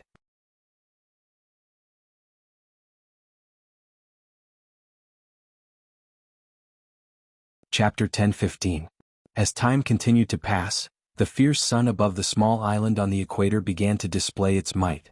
A fellow like Blood Demon, who was bare-chested, occupied a considerable portion of the street. It was not eye-catching no matter how one looked at it. But reality was that the two people under the umbrellas on the street were more or less the focal point of the crowd. A very important reason was that Luo Nan's previous magic show was held in the middle of the crowded street. He was completely unrestrained and attracted the interest of many people. Even though there was a long conversation afterwards, there were still quite a few people who craned their necks over, guessing when the next show would begin. Didn't he not even remove the Taoist prop box? But there was another reason, and it was completely the fault of the two people's special identities. The islands surrounding Koro Base were possibly one of the areas with the highest concentration of ability users. Many ability users possessed the identities of mercenaries or explorers. They hunted mutants in this region of the sea, provided bodyguard services, or simply did some shady business. Under such an environment, especially on the streets of the commercial port where there was a huge flow of people, it was hard to avoid people recognizing the identities of these two people. Whether it was Blood Demon or Luo Nan, they were not fated to be low-key. As for Blood Demon, he was currently paying attention to an even more special situation. This really is an era of no privacy. The vast majority of people are just data, creating a bit of value for certain people. But for special people like us, we can't just let it go like this. Portrait rights are worth a lot of money, okay? The difference between Blood Demon and the plenipotentiary representative, who thirsted for talents, was growing larger and larger. It seemed that his enthusiasm for being a teacher had come, and he had revealed his true nature a bit. Luo Nan knew that he could not deal with problems based on simple emotional likes and dislikes. Plus, this fellow wasn't particularly annoying up until now. For this reason, there was no harm in playing along. What should I do? So? Blood Demon laughed heartily. So it turns out that you, my boy, can also tell jokes? Forget it. In the end, this is a problem of the same circle. Don't talk about this power or that power. In the end, it all depends on whether the circle you can influence recognizes it or not. If you recognize it, then that is true power. As he spoke, he drained the remaining fruit wine in his cup in one gulp and stood up. Let's go. Your brother will take you to broaden your horizons today. Luo Nan declined to comment, tacitly agreeing. However, at this time, the box containing the secret deed was a bit of a hindrance. Blood Demon patted the suitcase and sought Luo Nan's opinion. Should I have someone send this toy up on a ship? There was no doubt that this was an action that went with the flow. Luo Nan shook his head. Blood Demon raised his eyebrows, and Luo Nan waved his hand, knocking over the cup of water that he had been playing with for quite some time. The water flowed horizontally. The table was not big, and soon the thin layer of water extended to the suitcase, soaking the bottom of the suitcase. Then the box slowly sank. The bottom of the box was a hard table, but the feeling of drowsiness was undeniable. It was not an illusion but reality. It was as if the thin layer of water really led to a bottomless pool, to another space. Within a breath or two, the black suitcase had completely sunk. There was no longer any trace of its existence on the table. All that was left was a thin layer of water that almost dripped down the table. Hua! The surrounding idlers, who were looking forward to the second magic trick, were truly satisfied. Some people actually began to applaud in admiration. If the suitcase was still open, perhaps someone would have thrown something inside. Of course, there were people who suspected that this was not a simple magic effect. For ability users, This sort of intentional or unintentional act of breaking the boundary between the inner world and the secular world was more or less a taboo. Luo Nan had received He Yuan and the others reminders and education before. It was just that he was tens of thousands of miles away from his hometown, and he had been dealing with ability users all this time. He had unconsciously loosened up. However, he had done it. He really didn't care in the depths of his heart. Blood Demon didn't care at all. He began to applaud as well. This is a spatial fault. Even Ouyang Chen might not be able to do it as easily as you. Luo Nan spoke the truth. It's just a small trick. It doesn't have any practical value. President Ouyang's method is truly useful. Blood Demon continued to applaud, but he didn't continue on this topic. What I admire the most is your straightforwardness and magnanimity. You have a lofty character in your heart, and you don't take advantage of others. No matter how gorgeous Luo Nan's methods were, as long as he accepted the suitcase containing the secret deed, it was tantamount to approving of this transaction. Blood Demon had already achieved his goal today. No matter what Luo Nan said, he had profited. How much were pretty words worth? Luo Nan was well aware of this. However, a transaction was like this. As long as both parties were willing, then it was a good transaction. Whether or not the value was balanced depended on each person's needs and abilities. Plus, Luo Nan had agreed to be an artist. How many paintings could he paint? How long would he paint? Should he drag out a draft or something? Weren't these key details not mentioned yet? To put it bluntly, Luo Nan was still observing. He was observing whether or not Blood Demon would put out an even more valuable bargaining chip. Let's go. We can't always let others watch us play. Today we'll go to the intelligence circle at Koro Base to take a look. Blood Demon had no intention of stopping here. He even directly indicated his next destination. Then he brought Luo Nan with him, and turned around to enter the indoor storefront of this street cafe. The crisp sound of the bell didn't have much effect in this not-so-quiet storefront. Blood Demon didn't expect a beautiful waitress to shout, "Welcome," or the like. He led Luo Nan directly toward the bar counter, but he ignored the greeting of the lady boss behind the bar counter. He simply reached over and pulled out a landline phone that had a sense of age from behind the bar counter. He picked up the receiver and pressed the hashtag key on the keyboard in passing. He spoke just like that. "Hello. Call a cab to your house. Prepare some drinks." The call really did connect. Luo Nan could sense the other party's vague response. He could also imagine the awkward reaction of the other party. Blood Demon hung up the phone and turned around to meet Luo Nan's curious gaze. The privacy of a small circle is very strong. If you want to find and enter a new place without an appointment, of course you have to find the nearest local snake. They may be on the periphery, but they may also be a part of the circle. It mainly depends on their level. What kind of position is this? Godson position. Ha! The car's here. Godson sure is convenient. Blood Demon gestured with his hand, and the two walked out of the storefront. There was already a car parked at the edge of the street cafe. Yes, it looked quite shabby. In fact, it was quite shabby. It seemed to be the traditional four-wheel drive type. Tucker is an antique collector. He likes the electric age. The problem is that he needs to rely on the information age in order to make a lot of money. The two sat in the back seat of the antique car. Blood Demon introduced Luo Nan to the person he was about to meet. So this guy is a hypocritical fellow. He clearly has an amazing father, but he needs to rely on his godfather to pass his days. He's very keen on being recognized as a godson. This is nothing. But you need to remember one thing. Blood Demon had a serious expression. We are of the same generation. You absolutely cannot let that fellow mess things up.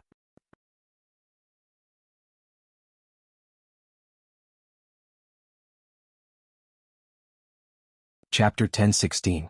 The antique car was well maintained, and its performance was reliable.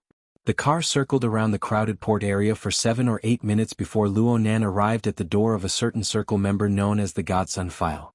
It was a small courtyard that wasn't particularly imposing. It was quite a distance away from the seaside, and the old-fashioned ironwork door gave off a sense of age. Blood Demon instilled a bunch of complicated interpersonal relationships into Luo Nan, making him feel a bit dizzy. In the end, Luo Nan only remembered 3 key characters. They were the 3 big shots who were directly related to the Godson File. The first was the Godson File's father, Guru Dam. He was a spiritual leader in Vatican City, one of the 2 megacities in the southern subcontinent of the old continent. He was indeed a mental type extraordinary, and he occupied the position of the 6 of clubs in the last edition of cards. It was reasonable to say that the godson file should be able to do as he pleased in Vatican City with a father like this. There was no way he would come to an island in the Pacific Ocean that was tens of thousands of kilometers away. And this involved another person who lived in the same city as his father and was also of the same level as him. The fleshly type extraordinary Shakar was known as the strongest master of yoga techniques in the world. He was ranked just below Blood Demon and he was the Nine of Hearts. Shakar and Guru Dam were allies, but Shakar found the son of his ally to be an eyesore. After a series of conflicts, the pitiful godson file could only leave Vatican City and make a living thousands of kilometers away. However, he was a capable person. When he arrived at Koror base, he somehow met another important person in his life, the third big shot. Bai Hao, who lived in T-City for a long time and was an important figure in the Star Alliance Committee. He was also an extraordinary. Blood Demon's Cards magazine was purchased from him. The godson file recognized Bai Hao as his godfather, solidifying their relationship. It was precisely because he had such a complicated and rigid character relationship background that he naturally became an indispensable functional character in certain circles. He really did have the posture of a key character. Oh, what's his name? As the antique car drove through the gate, the owner of the place was already waiting by the roadside to welcome him. Luo Nan discovered that he had forgotten the name of the person in front of him when he was overwhelmed by the names and information of the three extraordinaries. This is Tucker. Fortunately, after Blood Demon alighted from the car, he did not forget to introduce himself to each other. He's not popular with Sharker, probably because his name is too similar. What a pitiful man. The Blood Demon reached out with a smile and rubbed the head of the burly man who was at least 2 meters tall. This dark-skinned brawny man had colorful tattoos all over his body and face, making him look even more ferocious. Standing there, he could be called a mafia boss, but some people would also believe that he was a bodyguard. However, in the face of the Blood Demon's special greeting method, he still bent down obediently to make it easier for the Blood Demon to extend his hand. When he raised his face again, a kind and even somewhat bashful smile could be seen on his hideous face. As for whether he was willing or not, there was no need to say more. Blood Demon introduced Luo Nan, who had gotten off the car on the other side. This is your Uncle Luo. Both sides were separated by cars and they both went silent for a moment. Tucker still had that same smiling face and it looked even more brilliant than before. However, there were far too many tattoos on his face, and it looked distorted from the excessive brilliance. Luo Nan nodded to the other side. He did not expect any sincere reaction from Tucker. Blood Demon was clearly like this as well. He was not polite at all and went straight to the point. You see your Uncle Luo.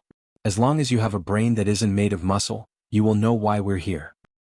Uncle Blood, actually, I really don't understand. Keep pretending. Keep pretending. Blood Demon tapped Luo Nan's chest and turned his head to face Luo Nan. This fellow is big and rough. One look and you can tell that he's the type to do hard work. However, he's a bit smarter. His left hand moves to his right hand and he's very slippery. That's right. Aside from being an intelligence dealer, he's also a tycoon in the logistics industry of this sea region. All sorts of goods, as long as their final destination is in the Central Pacific Ocean, will most likely pass through his hands. Blood Demon saw that Luo Nan had no intention of suddenly understanding, but he was the first to come to a realization. You can't possibly think that the valuable items at the auction will drift with the cruise ship for half a month, right? What if a storm comes? Wouldn't they all be screwed? Luo Nan finally came to a realization. Those auction items were all transported here later on? TSK. You're lacking in social experience. Of course there wouldn't be a fellow like Wang Yu. She's just looking for trouble. Blood Demon treated Luo Nan more and more casually. He looked at Luo Nan more and more intimate. He knocked on Tucker's iron-like chest in passing. Speaking of which, it's because of Wang Yu that this batch of goods will definitely come here. No matter what, he's your nephew. Wang Yu? The boyfriend of Bai Xinyan who lent the Jadeite light to serve as the main venue for the high seas auction, who influenced Yukawa Aishik's decision-making and judgment, and who played a subtle role in this matter. Luo Nan's mind had just formed a picture of interpersonal relationships, but it suddenly became several times more complicated. He was a bit stupefied.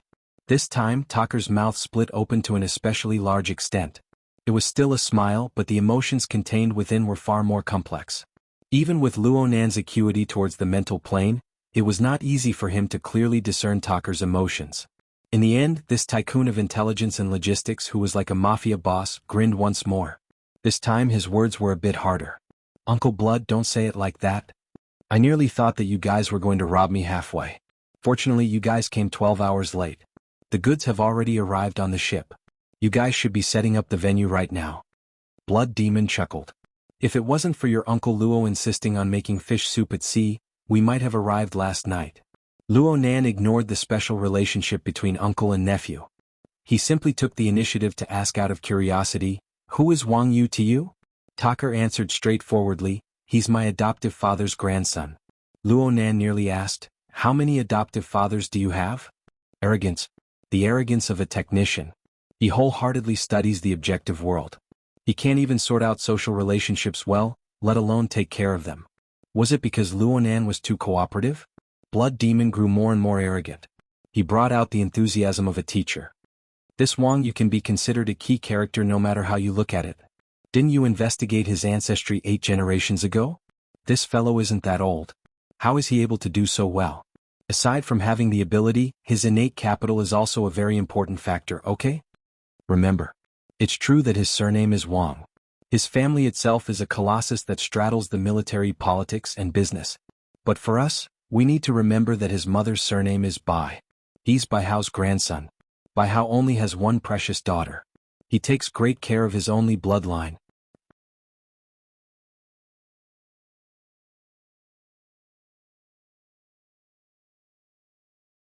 Chapter 10:17. Luo Nan blinked his eyes. After he completely digested the information Blood Demon presented, he finally admitted, this was indeed an unexpected situation. Aside from being surprised by Wang Yu's complicated and rigid background, he was also surprised by Blood Demon's special effort to explain himself. Luo Nan had heard He Yuan, Zhang Yingying, Cat Eyes, Bamboo Pole, and many other friends talk about Wang Yu. They all gave her a very high evaluation. Or it could be said that they were afraid of her. But in his heart, Luo Nan had never considered Wang Yu to be a core character. Most of his attention was placed on the extraordinary level. Blood Demon's attitude was more or less a reminder to Luo Nan. If it's Wang Yu? Luo Nan's gaze shifted from Blood Demon to Tucker, wanting to understand him more deeply. Tucker clearly misunderstood Luo Nan's intentions. He quickly averted his gaze, but he was able to avoid Luo Nan. He was unable to avoid Blood Demon.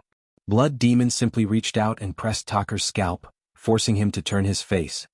Don't be afraid. I'm not trying to make things difficult for you. The point is there any use in making things difficult for you? Be straightforward. You should have a catalog of the auction items on hand, right? Or perhaps a delivery list. Tucker's hardness was crushed by the slap on his scalp. His tattooed, dark face barely managed to maintain a stiff smile. Uncle Blood. Bai Hao retired 2 years ago. It doesn't matter if he really retired or if he's just fooling people. On the surface, he certainly doesn't care about anything. Haven't you been busy licking that nephew's gutter for the past 2 years? You might want to go and support him tonight. I really don't have the ability to be his uncle. Tucker's words contained a bit of emotion. Luo Nan just didn't know if it was directed at Wang Yu, Blood Demon, or both. However, he quickly changed his tone. If it's a catalog of the auction items, I do have it on hand. Uncle, it's hot outside. Let's go inside and talk. Blood Demon affectionately patted the tattooed man's butt. Wouldn't we have gone inside earlier if you said so earlier? Luo Nan didn't see Tucker's expression again. Tucker turned around and led them into the living room of the mansion. This room was designed to be hollow and it had a good sense of space. The lighting, stairs, cabinets, decorations, and so on seemed to be made of copper and iron. Most importantly, the wiring inside and outside the room was also very conspicuous. It had a very metallic feel to it. There was no need for an air conditioner or fresh air system, and the whole room was quite cool. Sitting inside, one could almost hear the noise of the electric current flowing through the cables. Yep, the Blood Demon had said that Tucker was a fan of the age of electricity. From the looks of it, it was indeed true. In terms of personality, he was a good match. Luo Nan shifted his gaze to size up Tucker. The latter maintained his smile and let it slide in a relatively reasonable range. The atmosphere was a bit awkward, at least from Luo Nan's point of view. Fortunately, before they entered the house, Tucker had already arranged for his men to take out the catalog of the auction items. He also sent the so-called delivery list, along with the corresponding images. His attitude of lying down and letting himself be beaten was very obvious. The blood demon did not torture him anymore. He simply gestured for him to do the demonstration himself. The catalog of the auction items was actually an electronic draft. All they needed was to turn on the projector. Everyone understood where the main point of the matter was. They didn't play any tricks. They directly located the relevant page. The blood demon had an extremely serious appearance. He even commanded, "Stop, stop, stop. It's here." In the end, Tacker was not a benevolent person. He could not help but retort, "Uncle Blood, all you need to do is log into the official website of the Toyama auction house. It shouldn't be hard to buy a set, right? You've never seen it before?" "Of course I've seen it. I've studied it more than once or twice." The blood demon's palm changed its target. This time it was Tacker's thigh. "There are some details that need to be clearly explained under the eyes of a logistics tycoon like you. Only then will it be more authoritative." Luo Nan had actually seen the catalog of the auction items. Of course, from beginning to end, he had only paid attention to this one page. The images on the page were naturally of the equipment and environment that had been dismantled from the 70 Format Research Institute and then reassembled. As for the text content, it was filled with the exaggerated atmosphere that was habitually created in Band City. Demon Scientist, Living Experiment Site, The Dark Side of Deep Blue, and so on. Looking at it too much would cause both physical and psychological discomfort. Up until now, Luo Nan did not know why the blood demon had asked him to come here and look at this information that had been made public a long time ago. The blood demon used an overused phrase to express his attitude. "Brother Luo, you must know that the devil is in the details. Take a look again. Look carefully. This is the only auction item related to your grandfather in this auction."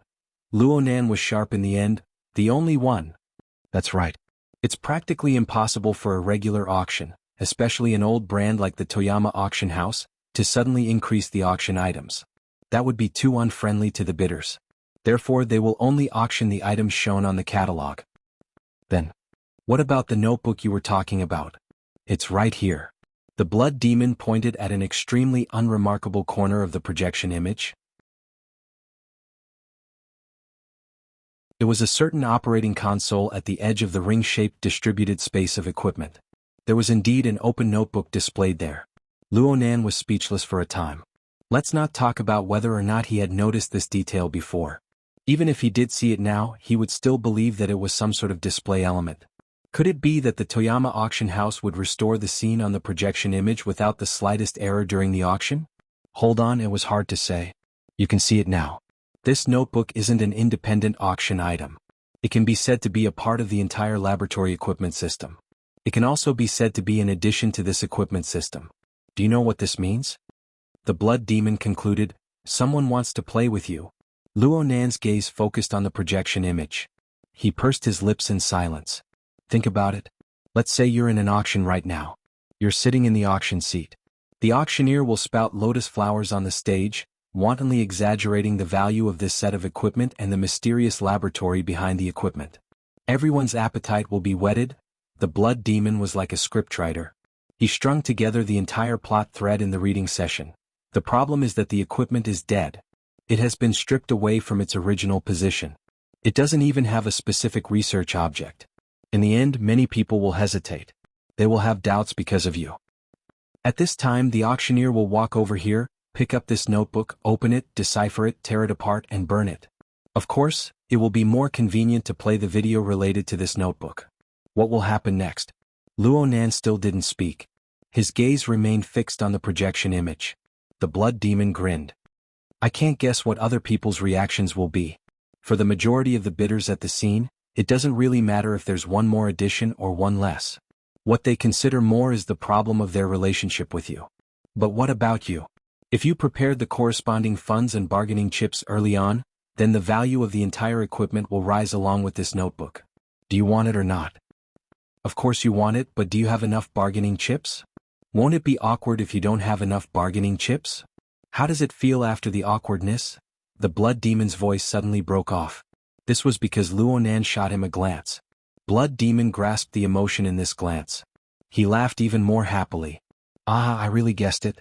You never thought of going through the normal procedures.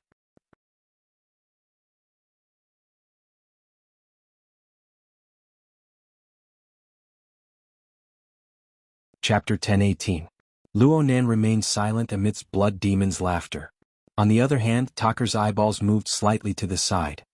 He swept a glance at the clock on the wall. While he was calculating, Blood Demon slapped his thigh. Stop looking. Since your uncle Luo has made up his mind to walk an unusual path, you, as his nephew, should support him no matter what. This time, Taker sucked in a breath of cold air. Uncle Blood, we need to consider this matter at length. But Blood Demon had already tossed him to the side. He gave Luo Nan a thumbs up. That's right. Compared to the new plane, this auction item is nothing. Even if you forcefully take it away, the vast majority of people here won't take the risk of starting a war with you.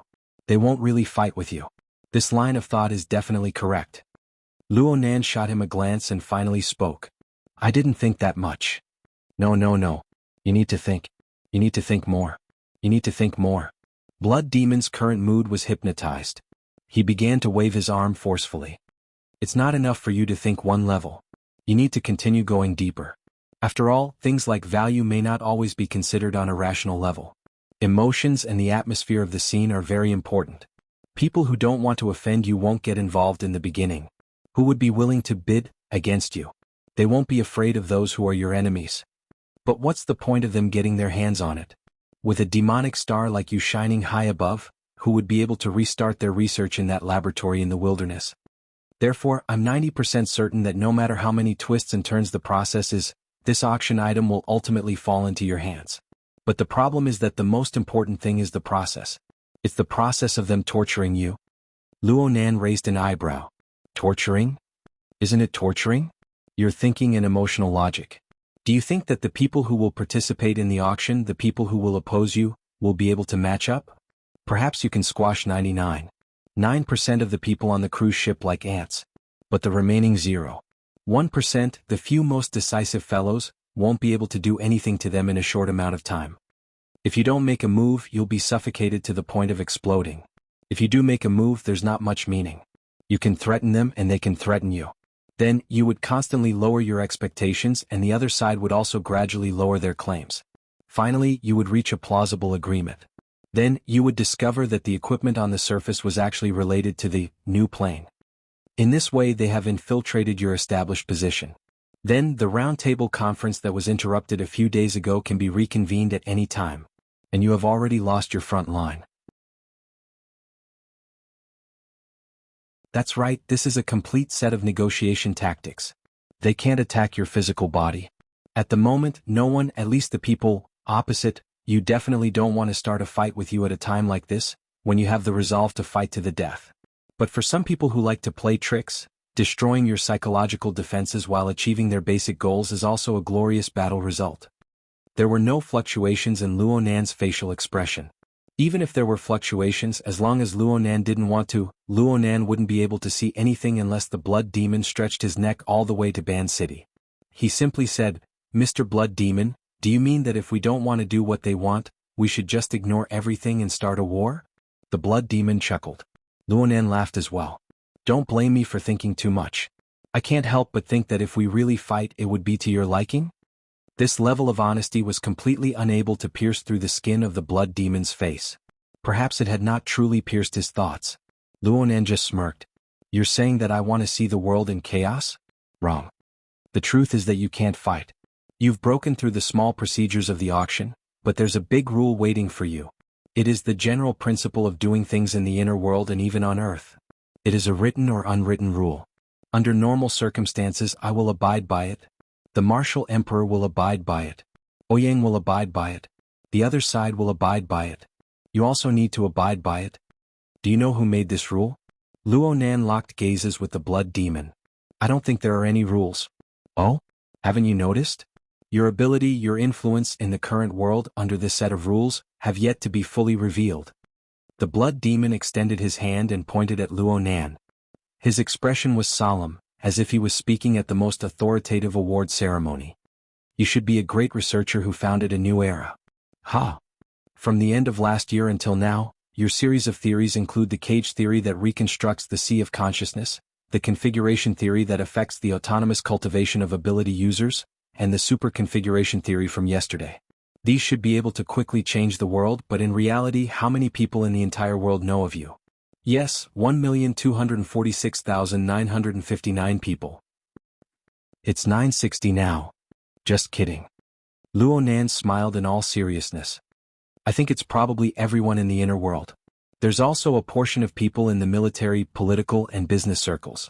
The blood demon grinned. He wanted to comment on this joke, but in the end he maintained the topic on the normal track. Fine. Let's say 1,240,000 people. Right now, the population of Earth will reach 10 billion. Don't you think the gap is a bit large? Luo Nan didn't mind this. With the current administrative division, even superstars. We're currently discussing the problem of effective and valuable information. The blood demon interrupted Luo Nan's words. Professor, like you should be an object that all people with complete and mature thinking abilities need to know and learn from. Cough, that's too serious. No, that's not it. That's the serious part. The blood demon's fingers began to tap on the table. Each tap was more urgent than the last. Isn't it a good thing for all people on Earth who possess a normal level of intelligence to learn your configuration theory? Aside from speeding up the process of counterattacking the wilderness, will the rapidly expanding base of ability users lead to the Fourth World War? Will human society perish and Earth explode? I don't think you're the type of person who believes in inexplicable catastrophes. Yes, I'm not. Luo Nan thought of the relay station at this moment. It was the fragmented silhouette of the heavenly Yuan Empire. Although what he saw and experienced was very likely a remnant specimen of that civilization on the verge of extinction, it was undeniable that that civilization possessed a glorious and long period of peak. The current Earth's living and social environment should still be a long distance away from that civilization's peak. Chasing after that level of civilization didn't seem to be a bad thing in the foreseeable future. This line of thought was too far away. Luo Nan subconsciously shook his head. He turned his gaze to the blood demon and emphasized once more, I'm not an evolutionary catastrophist, but Mr. Blood Demon, you're certainly an anti-fence pusher. The so-called anti-fence pusher was the group of people who advocated completely opening the information barrier between the inner world and the secular world. Luo Nan's friends in Xia City were more or less of the neutral faction. In other words, they were people who were satisfied with the current state of affairs. They were the group of people who hoped that changes wouldn't be particularly intense. However, it wasn't surprising to occasionally encounter a radical like Blood Demon. This was in line with the laws of statistics. The only thing to worry about was that this person already stood at the peak of human evolution on Earth. He was a person who could truly say and do things. Blood Demon's emotions were indeed very intense, but he still focused on discussion right now. Don't you find it strange? If you take the inner world as a circle, then this circle has gradually forged several dozen to nearly 100 human-shaped nuclear bombs over the past few decades. They are spread throughout the military, government, and business world. Many of them are important core members. The world can be turned upside down at any time. At the very least, they can stand openly under the sunlight. But why is it that the conservative voice prevails? Luo Nan blinked. Love peace. Blood Demon rolled his eyes. I'm very serious, my boy. You must know that humans need to disguise themselves, but most of the time, it's just for the sake of obtaining a sense of security in a group. This has never been a problem for ability users. This is for you? I mean for extraordinaries, Yi Zichen said with a smile. Luo Nan combined his own experiences and raised an objection. For the vast majority of ability users, disguising themselves as normal people is a more reasonable and safer choice. Luo Nan looked at Tucker at the side when he spoke up to this point. This person has a strength of B, right? He has electromagnetic abilities and his fleshly body is quite tough. He's extremely balanced and his foundation is solid. He can be considered a hero, but he doesn't go around bragging that he's an ability user. The corners of Tucker's eyes twitched and he clenched his jaw. He instinctively felt uncomfortable being suddenly stripped. But he didn't want to participate in such a discussion at all. He only treated himself as a decorative iron pillar, standing at the side, not looking at them with evil eyes. The Blood Demon said matter-of-factly, I'm discussing the transcendent level. Do you think that the other hundreds of thousands of little guys who haven't even reached the awakened level can have any substantial impact on the strategic direction of the entire inner world? Continue. The Blood Demon spouted off his philosophy without end. Humans have the same need to obtain recognition, to realize their self-worth. This need is even higher. For high-level ability users who have already satisfied their low-level needs, it should be said that this is even more enticing.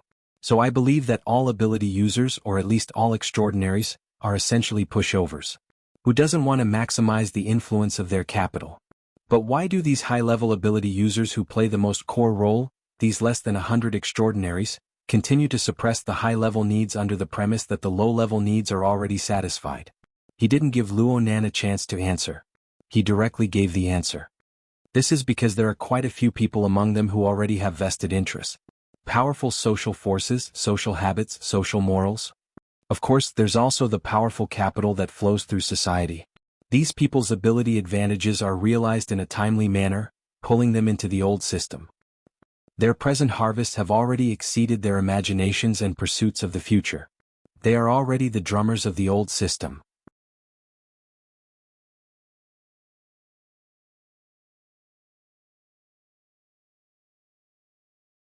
Chapter 10:19. After the era of distortion, the Star Alliance Committee played an extremely beautiful maneuver. While the vast majority of people on Earth were still immersed in the destructive impact of the Third World War and were unable to extricate themselves, while the inner world was still just a budding circle, they completed this process of expelling the old and bringing in the new. They succeeded in incorporating a considerable portion of the early extraordinaries into the old system. Guys like Abner and Gong Chi are more or less like this. These old things are already used to thinking according to the logic of the old system. Then they will go and influence the next group of people. As time passes, this tinkering old system becomes more and more stable. Especially with the appearance of the Deep Blue platform, its tolerance for mistakes increases. Its checks and balances become more and more powerful. Luo Nan had some feelings towards Gong Chi and the Deep Blue platform. He subconsciously followed up. So, the current situation makes Mr. Blood Demon, a push-down faction, feel that it's very troublesome? It's getting more and more troublesome, that's right. Blood Demon was very frank and direct. It was already the end of the 80s by the time I understood this reasoning. I wanted to find some like-minded people, but because of the battle between Old Man Secret and Apollon, many people became more and more conservative. This was because they saw the possibility of serious damage to their own interests. Blood Demon expanded the topic of conversation into a broader domain. The so-called old system is just a commodity society. Of course, marginal effects must be considered. As people with vested interests, they must always calculate the investment and output ratio when considering their next investment. If the rate of return doesn't meet their expectations, they would rather continue with the old model. With this kind of standpoint, with this kind of thinking, Abner and the others believe that the old system is right and proper. But in the eyes of another group of people, including me, this is not the case at all. Having said this, Blood Demon's thumb, index finger and middle finger gently rubbed together. He made a classic gesture. At the very least, I don't think that the ultimate power of the old system can be used to bribe the checkpoint of the new generation. Luo Nan hooked his lips. Blood Demon caught on to this small action. He cackled in a particularly exaggerated manner. I know that you don't approve of this in your heart. You have this kind of personality. This can be considered within the scope of politics. I don't have any standpoint on this. I just want to discuss the matter as it stands. Cut. The Blood Demon interrupted him again. Brother, your way of thinking is very dangerous. The way I see it, you've made two mistakes in just one sentence and they're both fatal mistakes. Huh. First of all, everyone with basic thinking ability has a standpoint. Don't worry, I'm not going to confuse the concept. I just want to say that if you regard standpoint as a kind of domain, which is the foothold and starting point of all your power, then the political standpoint belongs to the forefront and extension of this domain. It is the most forward-looking, proactive, flexible, and aggressive. If you give up this standpoint, it is equivalent to giving up the initiative and initiative. This is an extremely fatal problem. Luo Nan gaped, but in the end he just shrugged helplessly. He let the slightly intoxicated teacher Blood Demon continue his speech. In any case, listening to a few more words wouldn't kill him. Tsk, why does it feel like an eye for an eye? We can refer to and learn from those politicians. How do they position themselves? They will first put the broadest value orientation at the forefront, which is the greatest common divisor of the greatest number of people's demands. Did they bring it up to fulfill such demands? Of course not. That's just the front line. When you're strong, this is the profit space that can be squeezed dry. When you're relatively weak, this is the leeway for bargaining. Of course, if you're too weak, this is the noose that the other party uses to strangle you to death. Then they will place a second layer, a slightly smaller but still a considerable group's collective demands. This will serve as the second line of defense. Some people will take this seriously, and they will make full use of the power of this demand. This will help their group form a powerful rigidity, but the corresponding leeway for turning things around won't be that sufficient. Even if they obtain the corresponding results, it won't be that delicious when distributed to everyone. Therefore, the vast majority of operators will still only use this as a line of defense. It will serve as a relatively stable base of profit, and it will serve as a bargaining chip for further negotiations. They will set up a third line of defense. At this time you can roughly call it a circle. Mature fellows need to protect the demands and core interests of this circle. Comparatively speaking, this is a more economical setup. They can advance and attack, and they can retreat and defend. They don't need to take too many people into consideration, and the distribution of profit is more ample and considerable. In this kind of circle they can set up small circles. They can set up left and right, and they can jump back and forth. Even if something goes wrong with the first and second lines of defense, or even if there's a major disagreement within the circle, they can still make arrangements with relative ease. Of course, this is a field of study, an extremely profound field of study. Countless variations and calculations come from within. If one's mind is clear, one can take care of the circles, expelling the old and absorbing the new, forming a living system. That would be even more amazing. Luo Nan's pure interest in the concept of a living system was 10 times, 100 times greater than the other opinions Blood Demon spoke of. However, as Blood Demon worked hard to instill information, Luo Nan began to understand the meaning behind Blood Demon's words. Luo Nan followed along with Blood Demon's words. Is there a fourth line of defense? Blood Demon shook his head. If you shrink back any further, it won't be a line of defense but a noose. In the past, this would be the so-called lone man. But as the structure of society continues to develop, this thing practically no longer has the soil to exist. This world is flooded with information. A single person really can't support it. It's the same even if you're an extraordinary. If you retreat too deep, things will move in the opposite direction when they reach an extreme. You'll be too rigid, losing the leeway to turn around. You'll become everyone's target. This is what it means to receive the country's inauspiciousness, to receive the country's filth. Probably only a true deity is able to sit stably within. Luo Nan grunted. So you suggest? We don't need to use specific words, but we need to have a stance, especially this sort of proactive, outward expanding stance. As extraordinary, we should naturally find our own position within the third line of defense. In fact, we're already in this region. Plus, due to our special nature, the leeway to turn around is greater. The scope of influence is wider. Calculations that are extremely harsh for ordinary people can be greatly simplified here. This is an advantage that others are unable to match. And if you give up, not only will you lose your advantage, you'll abandon the frontline position, and those who are more proactive will press forward. The guy who took the initiative came over and tightened the noose. Don't you feel that it's hard to breathe right now?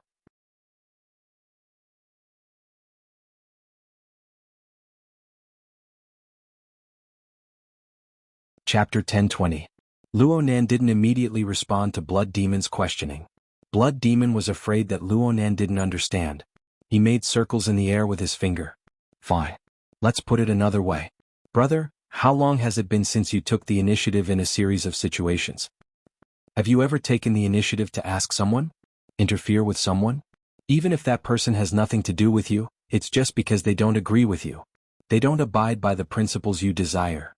Luo Nan's lips twitched. Do you think I have nothing to do? Look. This is where all the problems lie. Blood Demon slapped the table again, his voice rising even higher. Where is your position? It's right in front of your door. Where is the other person's position? It's also right in front of your door. An inch longer is an inch stronger. Your opponent is poking you in the face with a large white candle, and you still have nothing to do here? Fine. If you say you have nothing to do, then you have nothing to do. Everyone has reached this position. What to do and what not to do. What to advocate and what not to advocate. Shouldn't you have clearly laid out the rules and regulations? If you don't say it, do you expect others to think for you? You feel wronged? I feel wronged. I'm doing things according to established rules. If you have any dissatisfaction, say it in advance. We're playing tricks there. We're blocking up and stabbing down. We're going back and forth according to routine. What about you? You don't say a word, but you tear open your face and stab me with a knife. Is there anyone who does things like you? Blood Demon's expression was vivid and exaggerated as usual. It amused Luonan so much that he laughed out loud. Blood Demon naturally laughed as well. It was just that Tacker, who was further away, felt his scalp go cold. He rubbed the top of his head, which only had a thin layer of hair. He knew that Blood Demon's performance had drawn out a considerable portion of people's characteristics. In the inner world, in the circle he was familiar with, this was typical. It was mainstream. But what was Blood Demon doing? What was he thinking by saying these words at this time and place? Before Tacker could think of anything, Luonan suddenly turned his gaze. The smile on Luonan's face had yet to fade. His eyes looked straight at Tacker. He seemed to be a bit inexperienced and ignorant. Is that so? Tacker didn't know why, but a layer of white sweat instantly appeared on his body. His tongue stiffened for a moment before he forced himself to reply, I'm not an extraordinary. It's hard to say. Regardless of the details, the Blood Demon was clearly urging Luonan to stir up trouble. Only a fool would declare his position at this time. But you're part of the circle. Blood Demon stabbed him in the waist without hesitation. In that instant, Tacker felt a chill seeping through his teeth. Goosebumps spread from the corner of his mouth to the back of his head and spine. But even if his entire body was frozen, under the watchful eyes of the two extraordinaries, he could not miss a single word that he had to say. Tacker froze for at least 2 seconds before he spoke again. Uncle Luo, ever since he was born, he has always broken the rules. But, Tacker emphasized the twist at the end. Although it's unusual at your level, there are many similar things. It doesn't seem so, that's right. Blood Demon cheered loudly and patted Tacker's broad back. I didn't dote on you for nothing. You hit the nail on the head. What did I say? Tacker did his best to spout nonsense, but he couldn't withstand Blood Demon's godly interpretation. You need to express yourself. You need to advocate.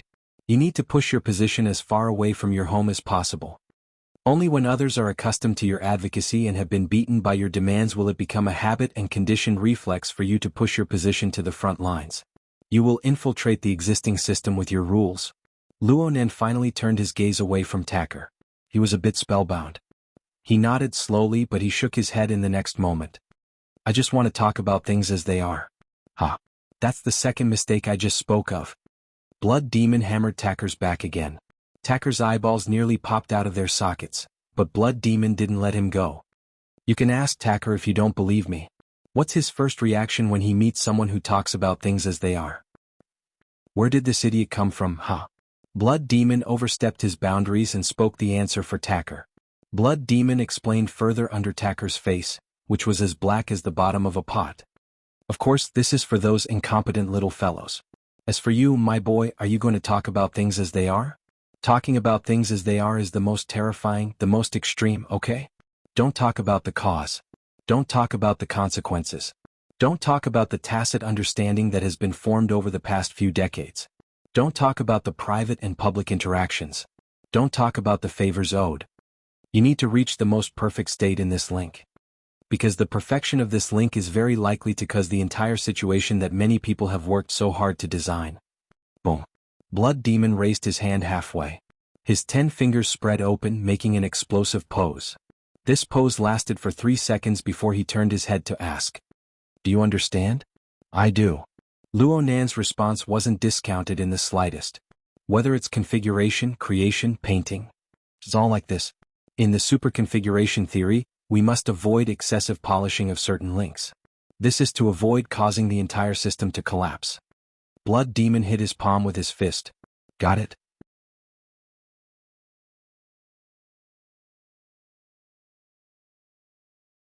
He struck while the iron was hot. He immediately began to summarize his own theory. So, in our position, if we say that we're neutral, it's just that we haven't touched or shaken our foundation. That's not detachment. It's just dullness. It's a bad habit. Don't tell me that your strength is just for show.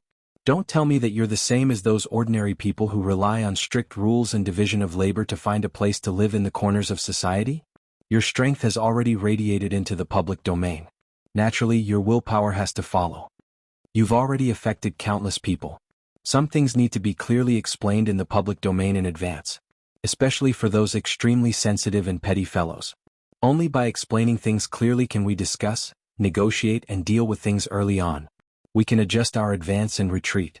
If we wait until the end to speak, then there won't be any room for buffer. Life and death will be decided immediately. In everyone's eyes, who is the more extreme one? Luonan sank into silence once more.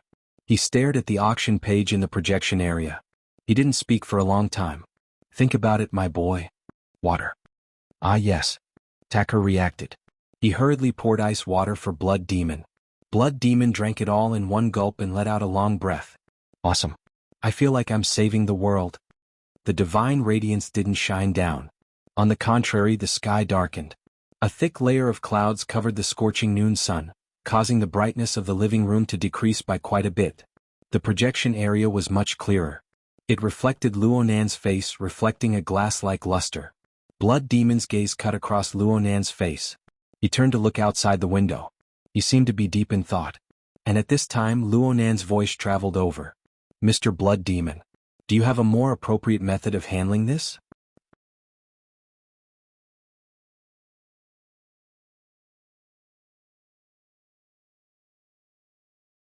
Chapter 1021. Blood Demon turned his gaze back from outside the window when he heard Luonan's question. He asked in reply, Brother, what do you mean by appropriate handling? What standard? What reference? Blood Demon didn't give Luonan a chance to answer. He immediately said, according to the current rules, to put it bluntly, I'm absolutely not optimistic about you. Things have come to a head. No matter how much you speak, advocate, or protest, the foundation in front of you is weak. You won't be able to expand your front lines in time. Others will still fight at your doorstep, taking advantage of you. I believe that you are aware of this, brother. That's why you found Empress Wu and participated with her. This is tantamount to relying on the big tree that is Xia City. But there's a problem in this. Are the Iron Triangle of Xia City the type of people who have clear standpoints? The Blood Demon's words were somewhat ambiguous, but they were very clear in the context that he had been using for a long time. Ouyang's temperament is practically no different from yours. He's a pure researcher. He was bullied to no end in the past. Otherwise he wouldn't have huddled with that sickly old you for warmth. Later he became an extraordinary. Coupled with Empress Wu, he was only able to cover an acre of land in Xia City. Even when drawing boundaries and setting rules, he had to bring out the name of the psychic wave network. Technology has no standpoints to speak of. It can't be attacked and it can't be defended. Instead, it's the easiest for others to use righteousness as leverage. The more advanced it is, the more fundamental it is, the more this is the case. As Blood Demon spoke, he pinched his throat and changed his tone. You're already researching such advanced theories. You're about to push the evolution of humanity. How can you have the nerve to collect a little bit of wealth and a little bit of profit? Luonan's lips twitched. He was supporting Blood Demon's wonderful performance. But was it a misconception? Why did he feel like he was hit by a stray bullet? Blood Demon swept away his doubts in the next second. Yes, this is what you said. You need to cooperate in technological research. You can't build a car behind closed doors. You have such a high level of awareness. What would you do if someone used this reason to look for you? Luonan immediately withdrew all the expressions of the water vapor clone. Shui Yao continued with a smile, speaking of which, the martial empress is not like this. However, she has probably stayed under Ouyang's wing for too long, so she has to cater to him. Thus, her position has become vague. Being allies with such a person is indeed very stable and reassuring no matter if it's a favorable or unfavorable situation. However, when it comes to matters of life and death, honor and disgrace at the very least, you and Ouyang will end up as extremists in the end.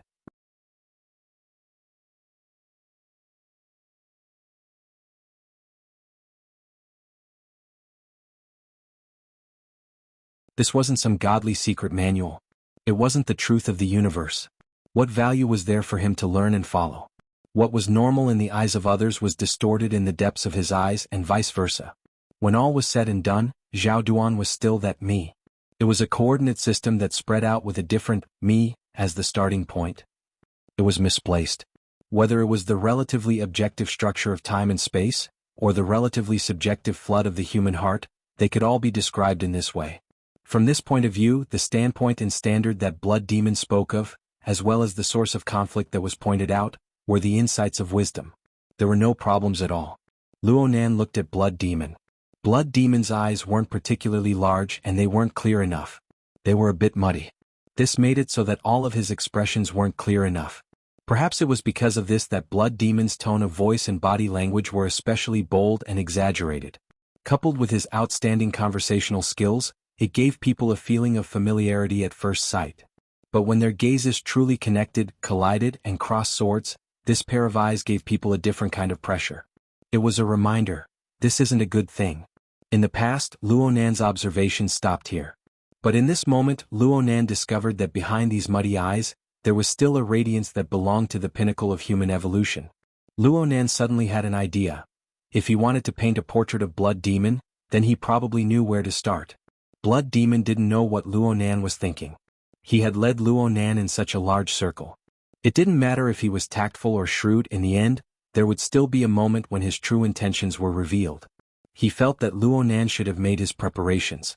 Since you've spoken so sincerely as your older brother, I can't hide anything. I'll give you a train of thought. Backdoor listing. Do you understand?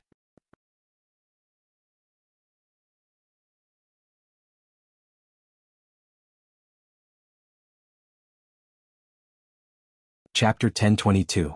Luo Nan blinked. Yes, I understand the concept a bit. Blood Demon nodded. Let's put it this way. Brother, what you lack right now is absolutely not strength, nor is it the foundation of interpersonal relationships. The Iron Triangle of Xia City is already first class and reliable. There are few powers under the heavens that can compare to you. But what you lack the most right now is a frontline position. How do you fight for a frontline position? We are now in a commodity society. Let's use this analogy. You are doing a solid business, but it is absolutely impossible to make it big and strong in a few days. You need to spread your customers all over the world. Now you just have to run into this terrible stubble. Frankly speaking, your previous actions are too lax. Do you have any other choice but to go public if you want to rapidly expand? Even if you go public, you still have to follow the normal procedures to organize investigations, audits, and promotional roadshows. The cucumber would be cold by then. But if there is a ready-made shell for you to wear, you can sign the agreement now, and you can collect funds from all over the world on the same day. Wouldn't that be nice? Blood Demon was clearly exaggerating. Even with Luo Nan's weak financial knowledge, he knew that going public through a backdoor was not easy. It was even more troublesome than the normal way. But it was fine as long as he understood the meaning. Right now, you need to stand in front of the stage and attract the attention of the world. You need to have a clear channel of voice that can reach the doorstep of others in the shortest amount of time. Only in this way can you let others know your position in the shortest amount of time. They will clearly understand your demands and they will adjust their view of you. Of course, you will also receive the corresponding assistance and resistance. This is how the circle is. There are those who attract and those who repel.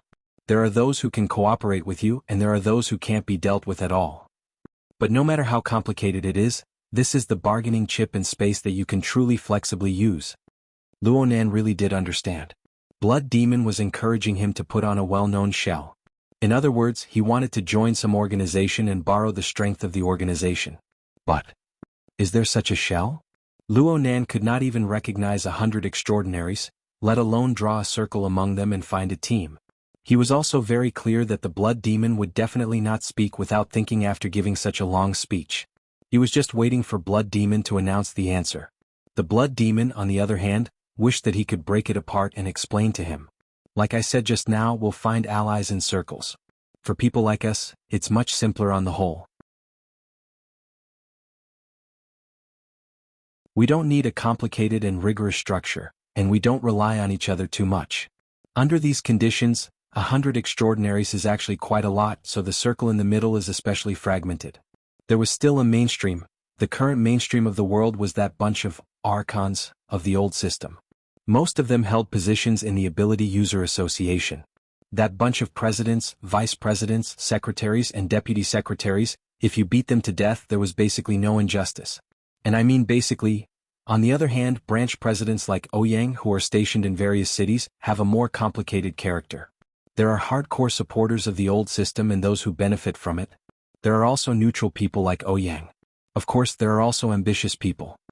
As for the mainstream archons, they are most closely aligned with the military and political system of the Star Alliance Commission. If there aren't any special circumstances, maintaining a stable state for 100 or 200 years shouldn't be a problem. Right now, Luo Nan wanted to have a copy of the previous edition of the Cards magazine.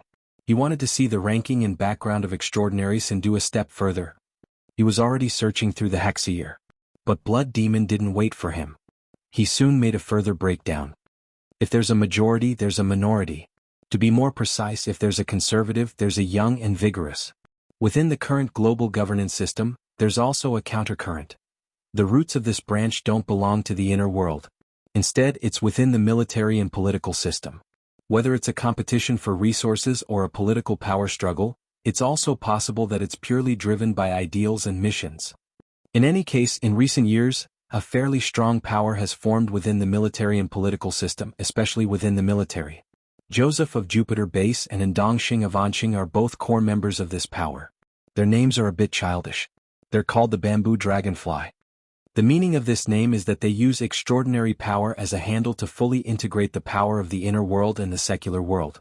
They use it as a rotor, thus pulling the progress of the entire Earth's civilization. This is the official Push the Wall faction. They have a political program, an organization, and a foundation. It's said that a considerable portion of ability users, burners, and altered humans are natural allies of this faction. Bamboo Dragonfly? Luonan blinked. This wasn't the first time he heard this name. But there was one point. The more Blood Demon said this, the more certain Luonan was. This brother absolutely wasn't recommending the Bamboo Dragonfly to him. Sure enough, Blood Demon soon continued, the problem is that the other side is too formal. Their strength is very strong and their voice is loud, but their organization is strict and their management is extremely strict. Perhaps they really want to take you in. Perhaps they will give you considerable support.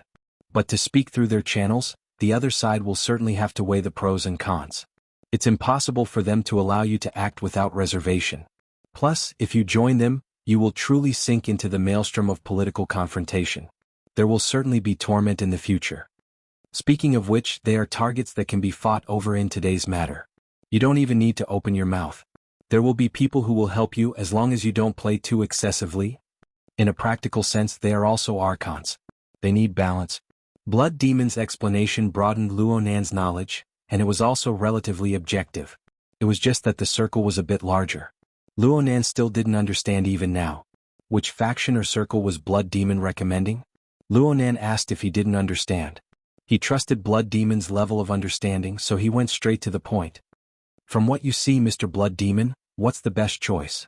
Blood Demon grinned. Have you heard of the Starry Sky Club? I think I've heard of it. Luonan did his best to search through his memories. It seems to be an intermediary organization that specializes in introducing missions from the inner world. Luonan's impression of this organization wasn't too good in his fuzzy memories. This was because the 2 out of 1,000 incident with Ruewen had caused a considerable amount of orders to be placed there. Blood Demon shook his head. That's a peripheral job. The so-called Starry Sky Club is a place where people have groundless fears. This voice didn't come from Blood Demon. Naturally, it didn't come from Tucker either. The person who spoke was still outside the room. By the time the word place left his mouth, he had already pushed open the door and entered. A nest of cowardly rats who think they have great foresight, paired with a few dreamy idiots who dream of reaching the heavens in a single bound. Add in a few tigers, leopards, jackals, and wolves who know what's going on. If there's also a wanton humanoid calamity, then things will get really lively. Luonan was stunned. Blood Demon rolled his eyes. Tucker reacted a step earlier. He called out completely instinctively. Aunt Luhua.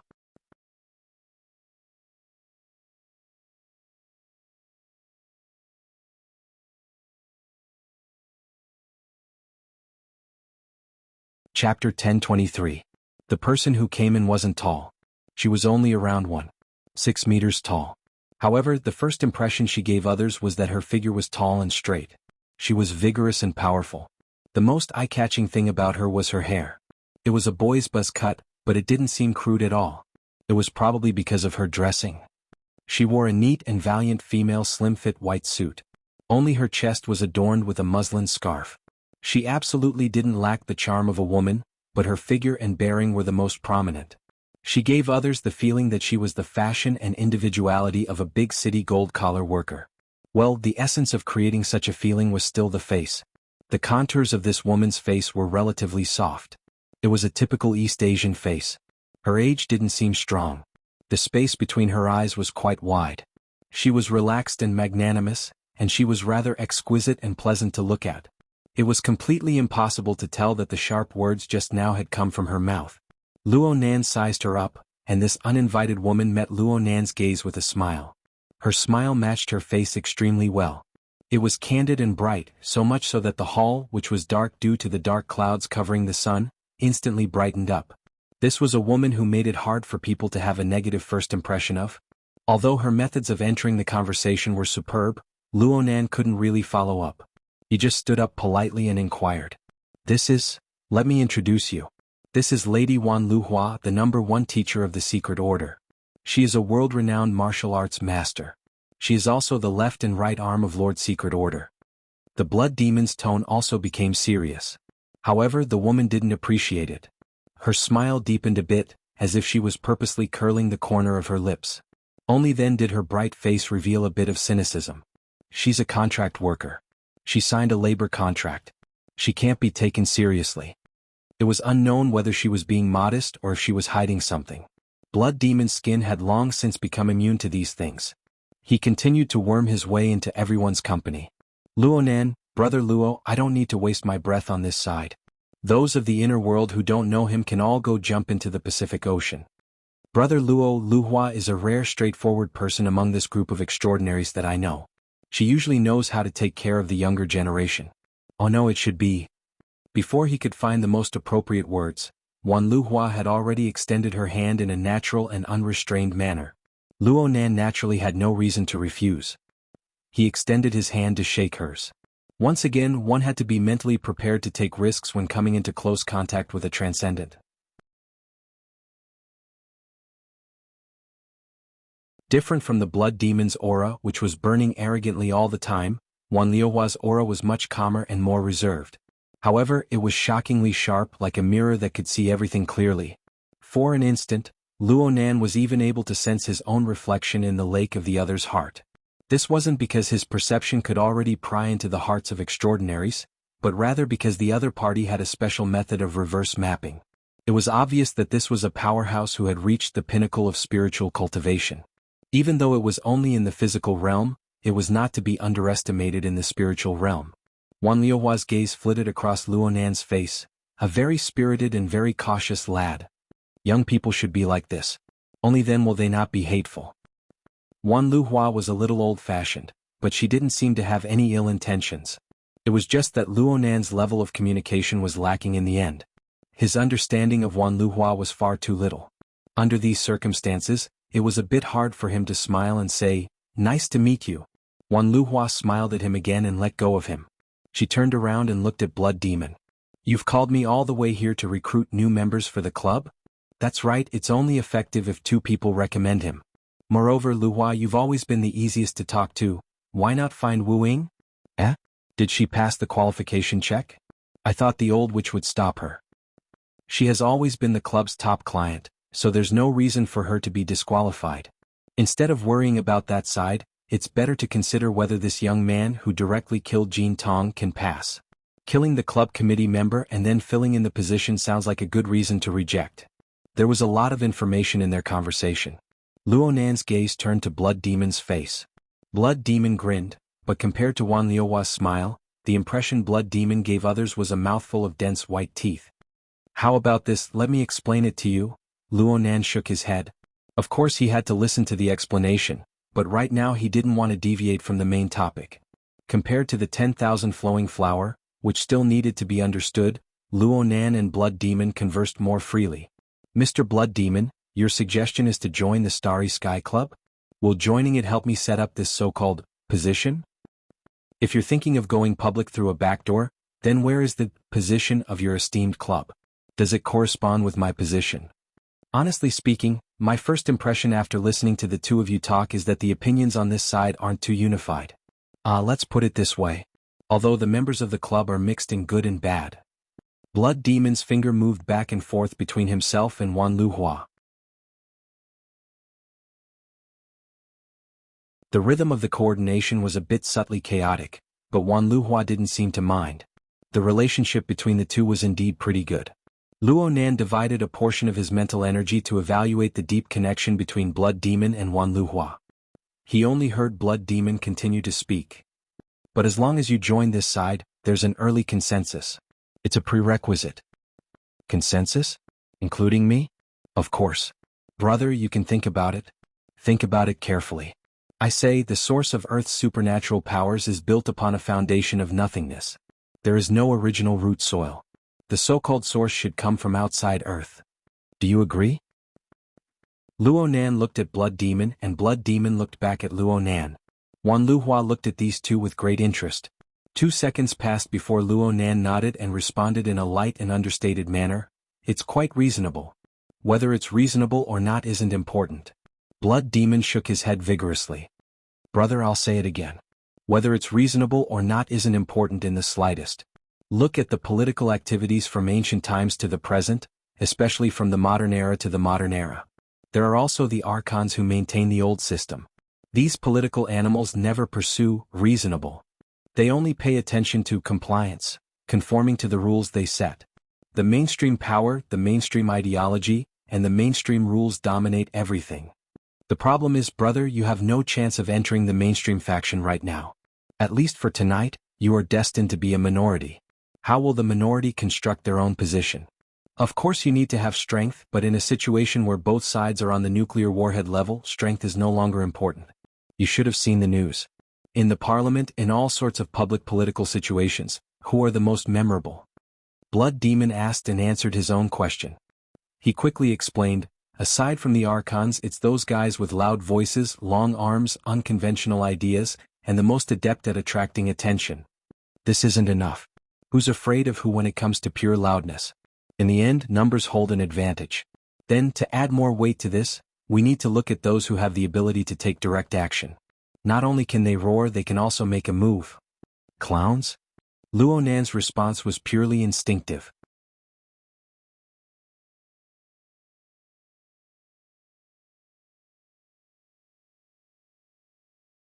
Chapter 1024. The Blood Demon laughed heartily. Brother, you're too thin-skinned, so your path is narrow. I understand. Brother, you're a professor, and you might be a great teacher in the future. You can't do such a despicable and shameless thing. But in this kind of situation, it's fine if you don't borrow a shell, but if you really want to borrow a shell, isn't it better to choose this kind of person?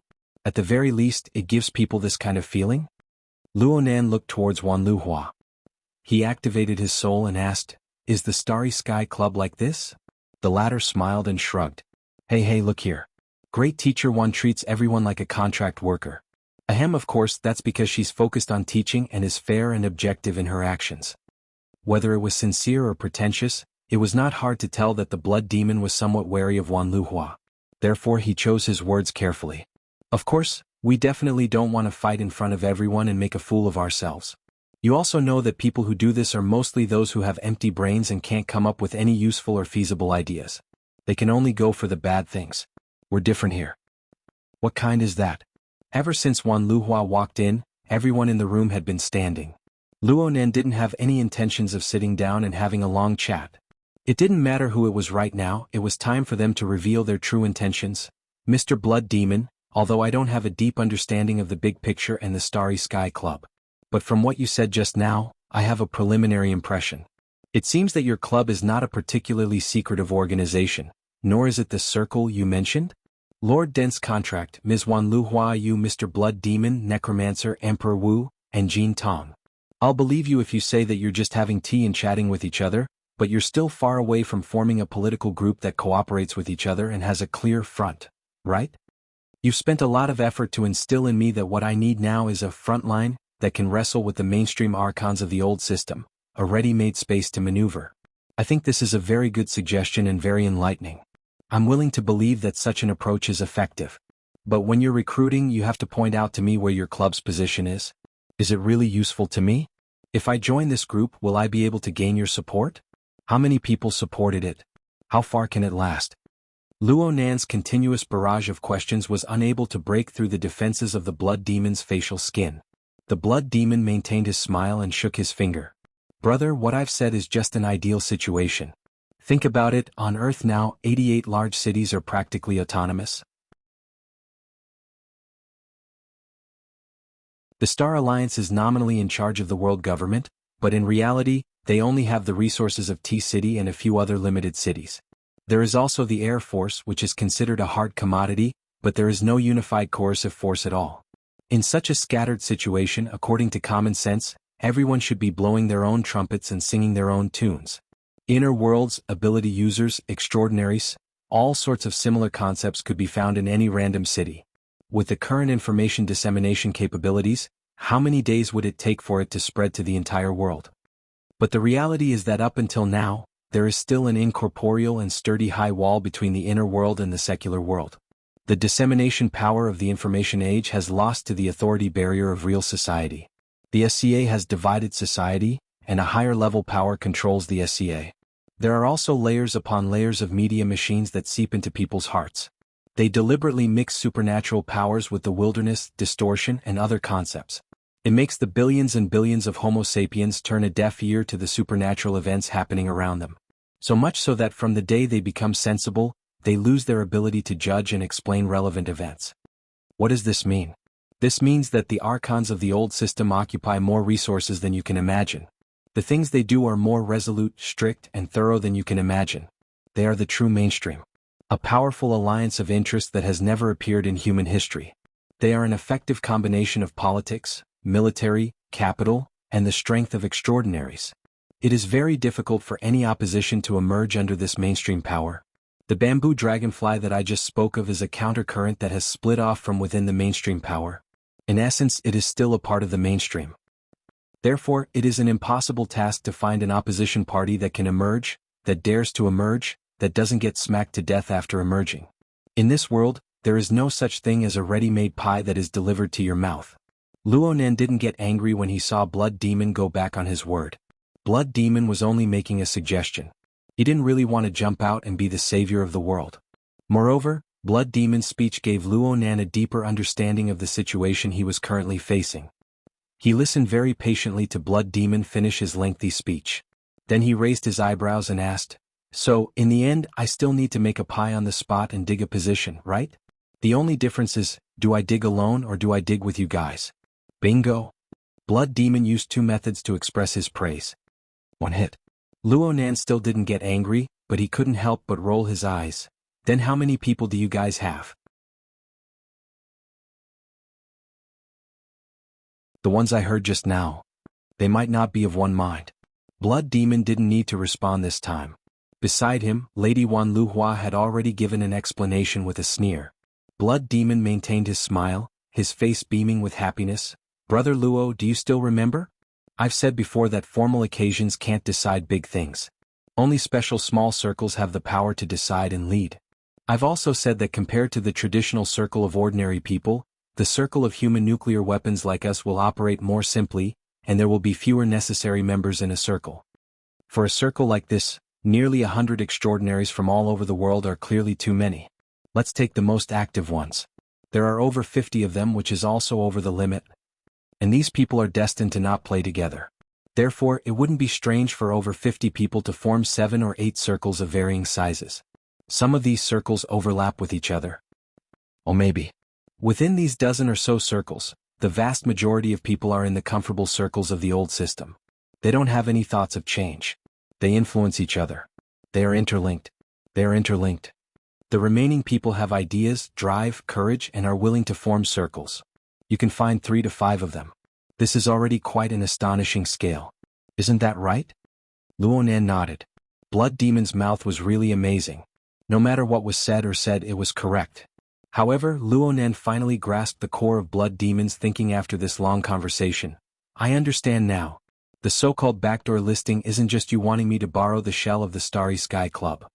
You and that small circle of yours are also preparing to borrow my shell and erupt at this juncture. What kind of big operation are you guys planning?" You're tuning in to the Han Lee's Wuxia Chronicles YouTube channel. We're so grateful for your support, and don't forget to subscribe to join us on this incredible journey through captivating stories. Your generosity through donations truly makes a world of difference, as it's the primary source of revenue that allows me to expand and enhance this channel for you. Thank you from the bottom of my heart for being a part of this adventure.